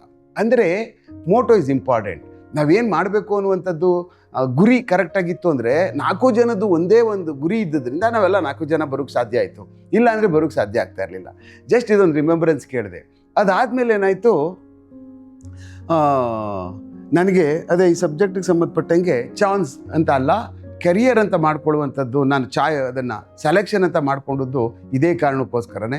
ಅದಾದಮೇಲೆ ಪೊಲೀಸ್ ಇಲಾಖೆಗೆ 1990ರಲ್ಲಿ ಬಂದು ಒಳಗಡೆ ಬಂದಾದಮೇಲೆ ಪ್ರೊಬೇಷ್ನರಿಗೆ ಬಂದಾದಮೇಲೆ ಅಲ್ಲಿ ಹಲವಾರು ಈ ಟಫ್ ಟಾಸ್ಕ್ಗಳನ್ನ ನೋಡಿಕೊಂಡು, ಕೊಲೆಗಳು, ಡಕಾಯ್ತಿಗಳು, ಕಳ್ಳಬಟ್ಟಿಗಳು, ಆಮೇಲೆ ಬೇರೆ ಬೇರೆ ಬೇರೆ ಅಪರಾಧಗಳು, ಮತ್ತು ಅದನ್ನು ಅಪರಾಧಗಳ ಲೋಕನ ಹೆಂಗೆ ಒಳಗಡೆಗೆ ಹೋಗೋದು, ಮತ್ತು ಅವ್ರನ್ನ ಹೆಂಗೆ ಭೇದಿಸೋದು, ಅವ್ರಿಗೆ ಹೆಂಗೆ ಬಲಿಯಾಗ್ತಕ್ಕಂಥದ್ರಲ್ಲೇ ಒಂಥರ ಚಾಲೆಂಜಸ್ ಶುರುವಾಯ್ತು ನಮಗೆ. ಆವಾಗಲಿಂದನೇ ನನಗೆ 94, 92, 93ರಿಂದನೇ ನಾನು ಕೆಲವಷ್ಟೆಲ್ಲ ಕೇಸಸ್ಗಳು ಇದು ಯಾಕೆ ಪತ್ತೆ ಆಗಲಿಲ್ಲ, ಏನು ಕಾರಣ ಇದು ಅಂತ ಅನ್ನುವಂಥದ್ದು ಪ್ರಾರಂಭ ಆಯಿತು. ಆವಾಗ ನಾನು ಪ್ರೊಬೇಷನರಿ ಇರಬೇಕಾದಂಥ ಸಮಯದಲ್ಲಿ ಏನಾಗಿತ್ತು, ಒಂದು ಪ್ರಕರಣ ಭಾಳ ಬೆಂಗಳೂರು ಸಿಟಿನಲ್ಲಿ, ರಾಜ್ಯದಲ್ಲಿ ಗಮನ ಸೆಳೆದಿತ್ತು. ಅದೇನು ಅಂದರೆ, ಬ್ಯಾಂಕ್ನ ರಾತ್ರಿ ಹೊತ್ತು ಲಾಕರ್ ಗೇಟ್ಗಳನ್ನ ಹೊಡೆದು ಒಳಗೆ ನುಗ್ಗಿ ಬ್ಯಾಂಕ್ನ ಡಕಾತಿಗಳು ಮಾಡಿಬಿಡ್ತಾಯಿದ್ರು, ನುಗ್ಗಿ. ಆವಾಗ ತುಂಬ ಇದು ಪೇಪರ್ಗಳಲ್ಲಿ ಬರ್ತಾಯಿತ್ತು, ಬೆಂಗಳೂರು ನಗರದಲ್ಲೂ ಸಹ ಆಗೋಕ್ಕೆ ಶುರುವಾಗಿತ್ತು. ನಾನು ಮಹದೇವಪುರ ಇದ್ದಂಥ ಸಮಯದಲ್ಲಿ ಏನಾಗುತ್ತೋ, ಅಲ್ಲೊಂದು ಯೂನಿಯನ್ ಬ್ಯಾಂಕ್ ಆಫ್ ಇಂಡಿಯಾ ಅಂತ ಬಿ ನಾರಾಯಣಪುರ ಮೇನ್ ರಸ್ತೆ, ಅದು ನಮ್ಮ ತಿರುಪತಿ ರೋಡು, ಅಲ್ಲಿ ಹೊಡೆದ್ಬಿಟ್ಟಿದ್ರು. ಹೊಡೆದ ತಕ್ಷಣವೇ ಏನಾಗೋಗಿತ್ತು, ಎಲ್ಲರೂ ಶಾಕ್ ಆಗಿಬಿಟ್ರು, ಬ್ಯಾಂಕ್ ಹೊಡೆದ್ಬಿಟ್ಟಿದ್ದಾರೆ ಅಂತೇಳಿ. ಆಮೇಲೆ ನಾನು ಹೋದೆ, ನಾನು ಆ್ಯಸ್ ಎ ಪ್ರೊಬೇಷನರು, ಸಬ್ ಇನ್ಸ್ಪೆಕ್ಟರ್ ಇದ್ದರು, ಆಮೇಲೆ ಎಲ್ಲ ಇನ್ಸ್ಪೆಕ್ಟರ್ಗಳು ಬಂದರು, ಆಮೇಲೆ ಇವು SP ಸಾಂಗ್ಲಿಯಾನ ಅವರಿದ್ದರು ನಮಗೆ, ಇವರು ಅಡಿಷನಲ್ ಕಮಿಷನರ್ ಕ್ರೈಮು, ಆಮೇಲೆ DCP ಅವ್ರು ಬಂದರು, ಕಮಿಷನರ್ ಬಂದರು, ಎಲ್ಲ ದೊಡ್ಡವರೆಲ್ಲ ಬಂದರು.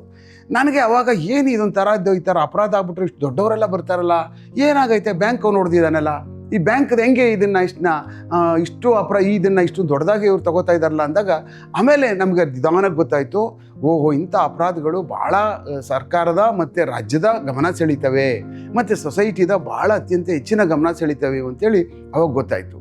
ಅದಾದಮೇಲೆ ಏನಾಗೋಯಿತು, ಇಲ್ಲಿ ನಮ್ಮ JP ನಗರ ಕಾರ್ಪೊರೇಷನ್ ಬ್ಯಾಂಕ್ ಒಂದು ಲೂಟಿ ಆಗೋಯ್ತು. ಅದಾದಮೇಲೆ ಜಾಲಹಳ್ಳಿಲಿ ಒಂದು ಆಗೋಗ್ಬಿಡ್ತು. ಹೀಗೆ ಸಿರೀಸ್ ಒಂದೊಂದೇ ಬ್ಯಾಂಕ್ಗಳು ಹೊಡಿಗೆ ಶುರು ಮಾಡಿಬಿಟ್ಟಿದ್ರು. ನಾನು ಏನಿದು, ಏನಾರ ಮಾಡ್ಬೋದಲ್ಲ ಇದನ್ನ, ಏನು ಪತ್ತೆ ಹೆಂಗಪ್ಪ ಮಾಡೋದು, ಯಾಕೆಂದರೆ ಅವಾಗ ತಾನೇ ನಾನು ಕಾಲಿಟ್ಟಿರೋದು ಪೊಲೀಸ್ ಇಲಾಖೆಗೆ. ಆಮೇಲೆ ನಮ್ಮಲ್ಲಿ ಮದಯ ಅಂತಿದ್ರು, ತೀರ್ಕೊಬಿಟ್ಟಿದ್ರು, ಕ್ರೈಮ್ ಸಬ್ ಇನ್ಸ್ಪೆಕ್ಟ್ರು, ನಾನು ಅಲ್ಲಿ ಪ್ರೊಬೇಷನರ್ ಇದ್ದರೆ, ಮದೆಯವರೇ ನಾವು ಈ ಕೇಸ್ ಯಾಕೆ ಪತ್ತೆ ಮಾಡಬಾರ್ದು ಅಂತ. ಪಾಪ ಅವರು ಆಗ LS ಅಂತ ಗೊತ್ತಲ್ಲ, ಅದು ಸೇರಿಕೊಂಡು ಪಾಸ್ ಮಾಡ್ಕೊಂಡು ಬಂದು ಸಬ್ ಇನ್ಸ್ಪೆಕ್ಟರ್ ಆಗಿದ್ದವರು, ಅವ್ರೇನು ವರ್ಜ್ ಆಫ್ ರಿಟೈರ್ಮೆಂಟು. ಏನಯ್ಯ, ಬ್ಯಾಂಕ್ ರಾಬರಿಗಳಪ್ಪ, ಬ್ಯಾಂಕ್ನ ನುಗ್ಗಿ ಹೊಡೆದಿರೋ ಲೂಟಿಕೋರರು ಯಾವ್ಯಾವುದೋ ದೇಶದಿಂದ ಬರ್ತಾರೆ ಕಣಯ್ಯ, ಎಲ್ಲೋ ಮಾಡ್ಕೋತಾರೆ, ಹೊಟ್ಟೋಯ್ತಾರೆ. ಏನು ತಮಾಷೆ ಇವೆಲ್ಲ, ಏನು ಭಾಳ ಕಷ್ಟಪ್ಪ ನನಗೆ ಇವೆಲ್ಲ ಈ ಥರದವೆಲ್ಲ ಭಾಳ ಕಷ್ಟ. ಬೇರೆ ರಾಜ್ಯ ಅಲ್ಲಿಂದ ನಾವು ಬಂದ್ಬಿಡ್ತಾರೆ ಅಂದರೆ, ಅವರು ಅದನ್ನು ಆಲೋಚನೆಯ ಮಾಡುವಷ್ಟು, ಅದನ್ನು ನಾವು ಯಾಕೆ ಮಾಡಬಾರ್ದು ಅಂತ ಅನ್ನುವಷ್ಟು, ಮತ್ತು ಇದೊಂದು ಚಾಲೆಂಜು ಅನ್ನುವಷ್ಟು ಯೋಚನೆ ಮಾಡುವಂಥದ್ದು ಅವ್ರ ಹತ್ರ ಇರಲಿಲ್ಲ. ನಾನು ಏನು ಹಿಂಗೆ ಅಂದ್ಬಿಟ್ರಲ್ಲ ಅವರು ಅಂತ, ಇಲ್ಲ ಏನಾದರೂ ಮಾಡಿ ಪತ್ತೆ ಮಾಡೋಣ, ನನ್ನ ಹತ್ರ ಕರ್ಕೊಂಡು, ನನ್ನನ್ನು ಮಾದೇವನ್ ಅಂತ ಸರ್ಕಲ್ ಇನ್ಸ್ಪೆಕ್ಟ್ರ್ ಇದ್ದರು, ಅವ್ರ ಹತ್ರ ಕರ್ಕೊಂಡು ನಡೀರಿ, ನನ್ನನ್ನು ಹೋಗೋಣ ಅಂತ. ನಮ್ಗೆ ಭಯ ಅವಾಗ, ಅವ್ರು ಸರ್ಕಲ್ ಇನ್ಸ್ಪೆಕ್ಟ್ರು, ನಾವು ಇನ್ನೂ ಪ್ರೊಬೇಷನರೆಲ್ಲ ಮಾತಾಡೋಕೆ ಭಯ. ಆಮೇಲೆ ಕರ್ಕೊಂಡೋಗಿ ಗೊತ್ತಲ್ಲ, ಅವ್ರು ಬೈದ್ಬಿಡ್ತಾರಪ್ಪ, ನೀನು ಏನೇನೋ ಮಾತಾಡ್ಬಿಡ್ತೀಯ, ಆಮೇಲೆ ಹಾಗೆಲ್ಲ ಹೀಗೆ. ನನಗೆ ಕರ್ಕೊಂಡೋಗಿ ನೀವು ಸುಮ್ಮನೆ ಕೂರಿಸ್ಕೊಂಡು ನಡೀರಿ, ಅವ್ರ ಗಾಡಿ ಇತ್ತು, ಬುಲೆಟ್ ಅದ್ರ ಮೇಲೆ ಕೂತ್ಕೊಂಡು ಹೋಗೋಕ್ಕೆ ಖುಷಿ ಅಲ್ವಾ, ನಡೀರಿ ಹೋಗೋಣ ನೋಡೋಣ ಕೈ ಅಂತೇಳಿ ಹತ್ಕೊಂಡು ಹೊರಟೋ. ಅದು ಬೈಯಪ್ಪನಹಳ್ಳಿ ಅವ್ರದ್ದು ಸರ್ಕಲ್, ಅವ್ರ ಆಫೀಸ್ ಇತ್ತು. ಹೋದೆ, ಏನಪ್ಪ ಏನು ಮಾಡ್ತಾಯಿದ್ದೀಯ, ಏನು ಸಮಾಚಾರ, ನಿಂದೇನು ಗೊತ್ತೇ ಆಗ್ತಾ ಇಲ್ವಲ್ಲ, ಎಲ್ಲಿದೆಯಾ ನೀನು ಪ್ರೊಬೇಷನರಿ ಅಂದ್ಬಿಟ್ಟು ಅಂತ. ಅದೇ ಥರ ಎಲ್ಲ ರೋಪ್ ಹಾಕ್ತಾರೆ, ನಾವೆಲ್ಲ ಚುಲ್ಟುಗಳಲ್ಲ, ಎಲ್ಲ ರೋಪ್ ಹಾಕೋರೆ ಫುಲ್ಲು. ಏನು ಮಾಡ್ತಾ ಇದ್ದೀಯ ನೀನು, ಎಲ್ಲಿ ಕಾಣಿಸೋದೇ ಇಲ್ಲ ನೀನು, ಏನೂ ಮಾಡಲ್ಲ, ನೀವೆಲ್ಲ ಬಂದ್ರಿ ಸುಮ್ಮನೆ ಬಂದಾಪುಟ್ಟ ಓದಾಪುಟ್ಟ. ಇವರಾಮ ಏನಪ್ಪ ಹಿಂಗೆ ಅಂದ್ಬಿಟ್ರಲ್ಲ ಒಂದೇ ಸಾರಿ ಅಂಥೇಳಿ ಹೆಂಗೆ ಹೇಳೋದು ವಿಚಾರನ ಅಂತ ಅಂದ್ಬಿಟ್ಟು, ಸರ್ ಅದೇ ಅಲ್ಲಿ ಡಕಾಯಿತಿಗಳು ಹೋಗ್ಬಿಟ್ಟು ಆಗ್ತಾ ಇದ್ದಾವಲ್ಲ ಸರ್ ಬ್ಯಾಂಕ್ದು, ಅದನ್ನು ನಾನು ಸ್ವಲ್ಪ ಏನಾದರೂ ಮಾಡಿ ಪ್ರಯತ್ನ ಪಡ್ತೀನಿ ಹಾಗೆ ಹೀಗೆ ಅಂತಂದರೆ, ಅವ್ರು ಒಂದು ಸಾರಿ ಹಿಂಗೆ ನೋಡಿದ್ರು, ಇವನಿಗೆ ಯಾಕೆ ಕೆಟ್ಟ ಬುದ್ಧಿ ಬಂತು ಅಂತನೋ, ಇವನ ಏನಾದ್ರು ಒಂದು ಸ್ವಲ್ಪ ಒಂದು ತಲೆಯಲ್ಲಿ ಬುದ್ಧಿ ಇದೆಯಾ, ಏನೋ ಒಂದು ತಗೊಂಡು ಬಂದವನ ಅಂತ ಅನ್ನೋಂಥದ್ದು ಯೋಚನೆ ಮಾಡಿದ್ರ ನನಗೆ ಕಸವಿಸಿ ಆಗೋಗ್ಬಿಡ್ತು. ಏನು ಮಾಡ್ತೀಯ ಸರ್, ಇದನ್ನೇನಾದ್ರು ಮಾಡಿ ಪತ್ತೆ ಮಾಡ್ತೀನಿ ಸರ್ ನಾನಂದರು. ಹೌದಾ, ಏನಾದ್ರು ಗೊತ್ತಿದೆಯಾ ಇದ್ರ ಬಗ್ಗೆ? ಏನೂ ಗೊತ್ತಿಲ್ಲ ಅಂತ. ಆಯಿತು, ಏಯ್ ಮದೇ ಬಿಡ, ಅವ್ರು ಏನಾರು ಮಾಡಲಿ ನೋಡೋಣ, ನೀನು ನೋಡ್ಕೊಪ್ಪ ಎಲ್ಲೆಲ್ಲಿ ಹೋಗ್ತಾನೆ ಅಂದ್ಬಿಟ್ಟು ಅಂತ ಹಿಂಗೆ ಅಂದ್ಬಿಟ್ಟು ಎಷ್ಟೋ ಜನ ಓಡೋಗ್ಬಿಟ್ಟವ್ರೆ, ಗೊತ್ತಲ್ಲ ನಿನಗೆ, ಆಫೀಸ್ಗೂ ಬರಲ್ಲರು ಏನೂ ಮಾಡಲ್ಲರು, ಮಾಡಬಾರ್ದು ಕೆಲಸ ಮಾಡ್ಕೊಂಡು ಹೊಟ್ಟೋಗ್ಬಿಡ್ತಾರೆ ಚಿಕ್ಕ ಹುಡುಗರುಗಳು. ಹಂಗೆ ಓಹೋ ಭಲೇ ಡೇಂಜರ್ ಇದು ಅಂತೇಳಿ ನಾನು ಕೆಲಸದ ಮೇಲೆ ಸ್ಟಾರ್ಟ್ ಮಾಡಿಕೊಂಡೆ. ಅವತ್ತೊಂದು ದಿವಸ ಇದೆಲ್ಲ ಹೇಳಿದ್ರೆ ನೆಕ್ಸ್ಟ್ ಡೇಗೆ JP ನಗರ ಕಾರ್ಪೊರೇಷನ್ ಬ್ಯಾಂಕು ಡಕಾಯಿತಿ ಆಗಿಬಿಟ್ಟಿತ್ತು. ನಾನು ಜಯನಗರದಲ್ಲಿ ಇದ್ದೆ, ಅಲ್ಲೇ ನಾವೇನು ಹಳೇ ರೂಮ್ ಇತ್ತು ನೋಡಿ, ಅದನ್ನ ಬಿಟ್ಟಿರಲಿಲ್ಲ ನಾವು, ಲಾಕ್ ಹಾಕ್ಕೊಂಡು ಪೊಲೀಸ್ ಟ್ರೈನಿಂಗ್ ಕಾಲೇಜ್ ಮತ್ತೆ ವಾಪಸ್ ಲಾಕ್ ಓಪನ್ ಮಾಡ್ಕೊಂಡು ಆ ರೂಮ್ನ ಅಲ್ಲಿ. ಆಮೇಲೆ ಸರಿ, ಆವಾಗ ಕೆಲಸ ಇರಲಿಲ್ಲ, ಇವಾಗ ಕೆಲಸ 4 ಜನ. ಆಮೇಲೆ ಸರಿ ಆಯಿತು, ಬಂದ್ವಿ, ಹೋದೆ ನಾನು ಕಾರ್ಪೊರೇಷನ್ ಬ್ಯಾಂಕಿಗೆ. ಎಲ್ಲ ಇಲ್ಲೂ ಘಟಾನುಘಟಿಗಳು ಆಫೀಸರ್ಗಳೆಲ್ಲ ಬಂದು ಎಲ್ಲ ಕಂಪ್ಲೀಟು ಬೇಡ ಡೀಪ ಒಂದು ಹೊಟ್ಟೋಗ್ಬಿಟ್ರು. ಅವಾಗ ನಾನು ಒಳಗಡೆಗೆ ಹೋದೆ, ಏನಾಗಿದೆ ಅಂತ. ಏನೆಲ್ಲ ಕಟ್ ಮಾಡಿಬಿಟ್ಟಿದ್ದಾನೆ, ತಿಜೋರಿ ಗಿಜೋರಿ ಏನೂ ಬಿಟ್ಟಿಲ್ಲ, ಫುಲ್ ಕಂಪ್ಲೀಟು ಪೂರ್ತಿ ಚಿಂದಿ ಬ್ಯಾಂಕೆಲ್ಲ ಹುಡ್ಕಾಡ್ಬಿಟ್ಟಿದ್ದಾನೆ. ತಿಜೋರಿ ಎಲ್ಲ ಅದೇನು ಒಳಗಡೆ ಎಲ್ಲ ಹತ್ಕೊಬಿಟ್ಟಿದೆ ಎಲ್ಲ.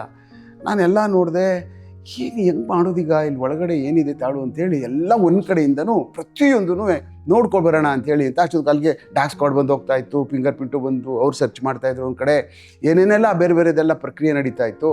ನಾನು ಎಲ್ಲ ನೋಡ್ಕೊಂಡಾದ್ಮೇಲೆ ಎಲ್ಲ ಬಂದಾದಮೇಲೆ ಆ ಮೂಲೆ ಆ ಕಡೆ ಸೈಡು ಒಂದು ಗ್ಯಾಸ್ ಸಿಲಿಂಡರ್ ಬಿದ್ದಿತ್ತು. ಬಿದ್ದಾದ್ಮೇಲೆ ನಾನು ನೋಡಿದೆ, ಇದೇ ಗ್ಯಾಸ್ ಸಿಲಿಂಡರ್ ಏನಾರ ಬಳಸಿದಾರಾ, ಯಾಕೆ ಅಂತಂದರೆ ಕಟರ್ ಮಾಡಿದಾರಲ್ಲ, ಈಗ ಇದೇ ಗ್ಯಾಸ್ ಸಿಲಿಂಡರ್ ಏನಾರು ಬಳಸಿದಾರಾ ಅಂತ ಅನ್ನುವಂಥದ್ದು ನನಗೆಲ್ಲೋ ಸಿಕ್ಸ್ ಸೆನ್ಸ್ ಆಯಿತು. ಆದಮೇಲೆ ನೋಡೋಣ ಅಂದ್ಬಿಟ್ಟು ಅಂತ ಅದನ್ನ ತೊಗೊಂಡು ಈಚೆಗೆ ಸೈಡ್ಗೆ ಇವ್ರು ಯಾರು ನೋಡ್ತಾ ಇದ್ದಾರೆ, ಎಲ್ಲ ಆಫೀಸರ್ಗಳಿದ್ದಾರೆ, ಅದ್ರ ಬಗ್ಗೆ ಒಬ್ರಿಗೂ ಗಮನ ಇಲ್ಲ ಅದ್ರ ಬಗ್ಗೆ. ನಾನೇನು ಮಾಡಿದೆ, ಕಾಲೇಜ್ ಹಿಂಗೆ ಉಳಿಸ್ಕೊಂಡು ಒಂದು ಸ್ವಲ್ಪ ಸೈಡಿಗೆ ತೊಗೊಂಡೋಗ್ಬಿಟ್ಟು ಸೈಡಿಗೆ ಕೂತ್ಕೊಂಡು ಅದ್ರ ಮೇಲೆಲ್ಲ ಸ್ವಲ್ಪ ನೋಡಿಕೊಂಡು ಎಲ್ಲ ನೋಡಿದೆ. ಆಮೇಲೆ ಏನೆಲ್ಲ ಅದ್ರ ಮೇಲೆಲ್ಲ ಮಣ್ಣು ಅದು ಇದು ಎಲ್ಲ ಅಂಟ್ಕೊಂಡಿತ್ತು. ಸ್ವಲ್ಪ ಆಚೆ ಹೋದೆ, ಹೊರಗಡೆ ಏನು ಮಾಡೋದಲ್ಲ, ಏನು ಕಾಣಿಸೋದೇ ಇಲ್ಲ, ಕತ್ಲೆಗೆ ತಳ್ಕೊಟ್ಟೋಗ್ಬಿಟ್ಟೆ. ಇನ್ನೇನಾರು ಮಾಡೋಕ್ಕೋದ್ರೆ ಏನಾರ ಅಂತ.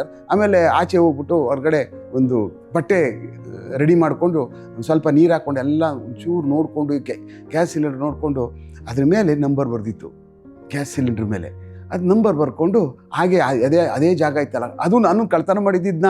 ಅವನು 18 ಹೊಡ್ಕೊಂಡು ಹೋಗಿದ್ರೆ ನಾನು ಇದನ್ನ ಕಳ್ತನ ಮಾಡೋ ಪರಿಸ್ಥಿತಿ ಬಂದ್ಬಿಡ್ತು ಒಳಗಡೆ. ಆಮೇಲೆ ಎಲ್ಲ ಬರ್ಕೊಂಡು ಪೆನ್ಸಿಲ್ ಎಲ್ಲ ನೀಟಾಗಿ ಇನ್ನೊಂದು ಸಾರಿ ನೋಡ್ಕೊಂಡು ಬಂದೆ ವಾಪಸ್ ಅಲ್ಲಿಂದ. ಬಂದಾದಮೇಲೆ ನಮ್ಮ ಕ್ರೈಮ್ ಸಬ್ ಇನ್ಸ್ಪೆಕ್ಟರ್ ಮಾದಯ್ಯ ಕರೆದೆ. ಮಾದಯ್ಯ ಬನ್ನಿ, ಏನು ಏನಿಲ್ಲ ಬನ್ನಿರಿ, ನಿಮ್ಗೆ ಬನ್ನಿ, ಅಲ್ಲಿ ಏಷ್ಯಾಟಿಕ್ ಗ್ಯಾಸ್ ಅಂತ ಒಂದು ಇದಿದೆ, ಹೊಸಕೋಟೆ ರೂಟಲ್ಲಿ ಹೋಗೋಣ ಬನ್ನಿ ಅಂತ ಅಂದೆ. ಏನು ಸಮಾಚಾರ ಅಂತ. ನೀವು ಕೂತ್ಕೊಳ್ರಿ ಬನ್ನಿರಿ, ನೀವು ನಾನು ಏನು ಹೇಳಲ್ಲಪ್ಪ, ನೀವು ಸುಮ್ಮನೆ ನಿಮ್ಗೆ ಯಾಕೆ ನೀವೇನೇನೋ ಕೇಳ್ತೀರಿ, ಬಂದು ಕೂತ್ಕೊಳ್ಳಿ ಗಾಡಿ, ಯಾಕೆ ನಮ್ಮ ಗಾಡಿ ಇಲ್ವಲ್ಲ, ಅವ್ರ ಗಾಡಿಲೇ ಹೋಗ್ಬೇಕು ನಾವು. ಕರ್ಕೊಂಡು ಹೋದರು, ಏಷ್ಯಾಟಿಕ್ ಗ್ಯಾಸ್ ಲಿಮಿಟೆಡ್ ಅಂತ ಹೊಸಕೋಟೆ ಹತ್ರ ಇತ್ತು, ಅಲ್ಲಿಗೆ ಹೋದೆ. ಹೋಗ್ಬಿಟ್ಟಾದ್ಮೇಲೆ ಒಳಗಡೆ ಹೋಗಿ ಹೀಗೆ ಅಂತೇಳಿ, ಈ ಸಂಬಂಧಪಟ್ಟಂಥ ಗ್ಯಾಸ್ ಸಿಲಿಂಡ್ರು ನಿಮ್ಮದಿದು, ಇದನ್ನು ಯಾರಿಗೆ ಇಶ್ಯೂ ಮಾಡಿದ್ದೀರಿ, ಯಾವಾಗ ಮಾಡಿದ್ದೀರಿ ಕೊಡಿ, ನನಗೊಂದು ಸ್ವಲ್ಪ ಬೇಕಿದು ಅಂತ ಹೇಳ್ಬಿಟ್ಟು ಅಂತ ಅವಾಗ ತೊಗೊಂಡೆ. ಆದಮೇಲೆ ಅವರು ಸರ್ ಇವತ್ತಾಗಲ್ಲ ನಾಳೆ ಬನ್ನಿ ಅಂದರು. ನಾಳೆ ಮತ್ತೆ ಮಾದಯ್ಯನ ಕಾಡಬೇಕಲ್ಲಪ್ಪ ಇಲ್ಲಿ ಬರೋಕ್ಕೆ ಅಂತೇಳಿ, ಏನಾದರೂ ಮಾಡಿ ಕೊಡ್ರೆ, ನಾಳೆ ಭಾಳ ಇನ್ನೊಂದಕ್ಕೆ ಇದೇ ಇಂಪಾರ್ಟೆಂಟು, ನಾವು ಹೋಗಬೇಕು ಅಂತೇಳಿ ರಾತ್ರಿ 9 ಗಂಟೆವರೆಗೂ ಪಾಪ ಹುಡುಕಿಸಿ ರಿಜಿಸ್ಟರ್ನೆಲ್ಲನೂ ಒಂದು ಕೊಟ್ಟ, ಇಂಥವ್ರಿಗೆ ಹೋಗಿದೆ ಈ ಗ್ಯಾಸ್ ಸಿಲಿಂಡರ್ ಅಂತ. ತಮಾಷೆನೇ ಏನೋ, ನಮ್ಮ ಎದುರುಗಡೆ ಚಂದನ್ ಇಂಡಸ್ಟ್ರಿಯಲ್ ಗ್ಯಾಸ್ ಅಂತ ನಮ್ಮ ಮಾದೇಪುರ ಪೊಲೀಸ್ ಸ್ಟೇಷನ್ ಎದುರುಗಡೆ ಗ್ಯಾಸ್ ಮಾರ್ತಾನೆ, ಅವನ ಹತ್ರನೇ ಬಂದ್ಬಿಟ್ಟೈತೆ ಗ್ಯಾಸ್ ಸಿಲಿಂಡ್ರು. ನಾವು ಅವ್ನು ಗೌಡ, ಇವನು ಗೌಡನ, ಇವು ಹೇಳಿದ್ಬಿಟ್ಟಿದ್ದಾನೆ ಆ ಕಾಡ್ಕೆ ಏನಾದ್ರೂ, ಇಲ್ಲಿಂದ ಹೆಂಗೋಯ್ತು, ಯಾರು ಕೊಟ್ಟ ಈ ಮನುಷ್ಯ ಅಂತ ಹೇಳಾದ್ಮೇಲೆ ಅವನ್ನ ಹೋಗಿ ಮಾತಾಡ್ಸ್ಕೊಂಡಾದ್ಮೇಲೆ ಕೃಷ್ಣಗೌಡ್ರೆ ಏನ್ರಿ ಸಮಾಚಾರ, ಇದೊಂದು ಗ್ಯಾಸ್ ಸಿಲಿಂಡರ್ ಯಾರಿಗೆ ಕೊಟ್ರಿ ಸರ್, ಇದು ತೊಗೊಂಡು ಒಂದು ಸುಮಾರು ದಿವಸ ಆಗೋಯ್ತು ಸರ್, 4-5 ತಿಂಗಳು, ರೀಫಿಲಿಂಗೇ ಬರ್ತಾ ಇಲ್ಲ ಸರ್. ಅವ್ದು ಯಾವುದೋ ರೆಫರೆನ್ಸ್ ಕೊಟ್ಬಿಟ್ಟ, ಇಲ್ಲಿ ಹಿಂದ್ಗಡೆ ಅವ್ರ ಇಂಡಸ್ಟ್ರಿಯಲ್ ಏರಿಯಾ ಲಾಕ್ಔಟ್ ಆಗ್ಬಿಡ್ತು, ಎಲ್ಲ ಹೊಟ್ಟೋಗ್ಬಿಟ್ರು, ಅವ್ನು ಯಾರು ತೊಗೊಂಡೋದಾಗ ಗೊತ್ತಾಗ್ತಾ ಇಲ್ಲ ಸರ್. ಬಟ್ ಗಡ್ಡ ಬಿಟ್ಟವ್ರೆ ಸರ್, ಅವನು ಕಪ್ಪಗಿದ್ದಾನೆ, ಕರ್ಲಿ ಏರಿದೆ ಅವ್ನಿಗೆ, ಅವನು ತೊಗೊಂಡೋಗಿದ್ದಾನೆ, ಕಂಡುಹಿಡಿದ್ರೆ ಹೋಗ್ಲಿ. ಹೌದು 2-3 ಸಾರಿ ಬಂದು ಫಿಲಪ್ ಮಾಡಿಸ್ಕೊಂಡೋದ, ಮತ್ತೆ ಬರಲಿಲ್ಲ, ಅದೇನೋ ನಮ್ಮ ತಾಯಿಗೆ ಅಸ್ತಮಾ ಇದೆ, ರಾತ್ರಿ ಹೊತ್ತು ಆಕ್ಸಿಜನ್ ಹಾಕಬೇಕು ಅಂತ ತಗೊಂಡೋಗಿದ್ದಾನೆ ಸಾರ್ ಅಂತ ಅಂದ. ಓಹೋ ತಾಯಿಗೆ ಇವಳು ಆಕ್ಸಿಜನ್ ಆಗ್ತಾ ಇಲ್ಲ, ಅವನು ಬ್ಯಾಂಕಿಗೆ ಆಕ್ಸಿಜನ್ ಆಗ್ತಾ ಇದ್ದಾನೆ ಅಂತ ನನಗೆ ಏನೋ ಇದೆ ಒಂದು ಕಾರ್ಯಕ್ರಮ ಇವನು ತೊಗೊಂಡೋಗಿರೋದು ಅನ್ನುವಂಥದ್ದು ನನಗನ್ನಿಸ್ತು. ಅಲ್ಲಿಂದ ಹಾಗೆ ಬಿಟ್ಟಿಲ್ಲ ನಾನು.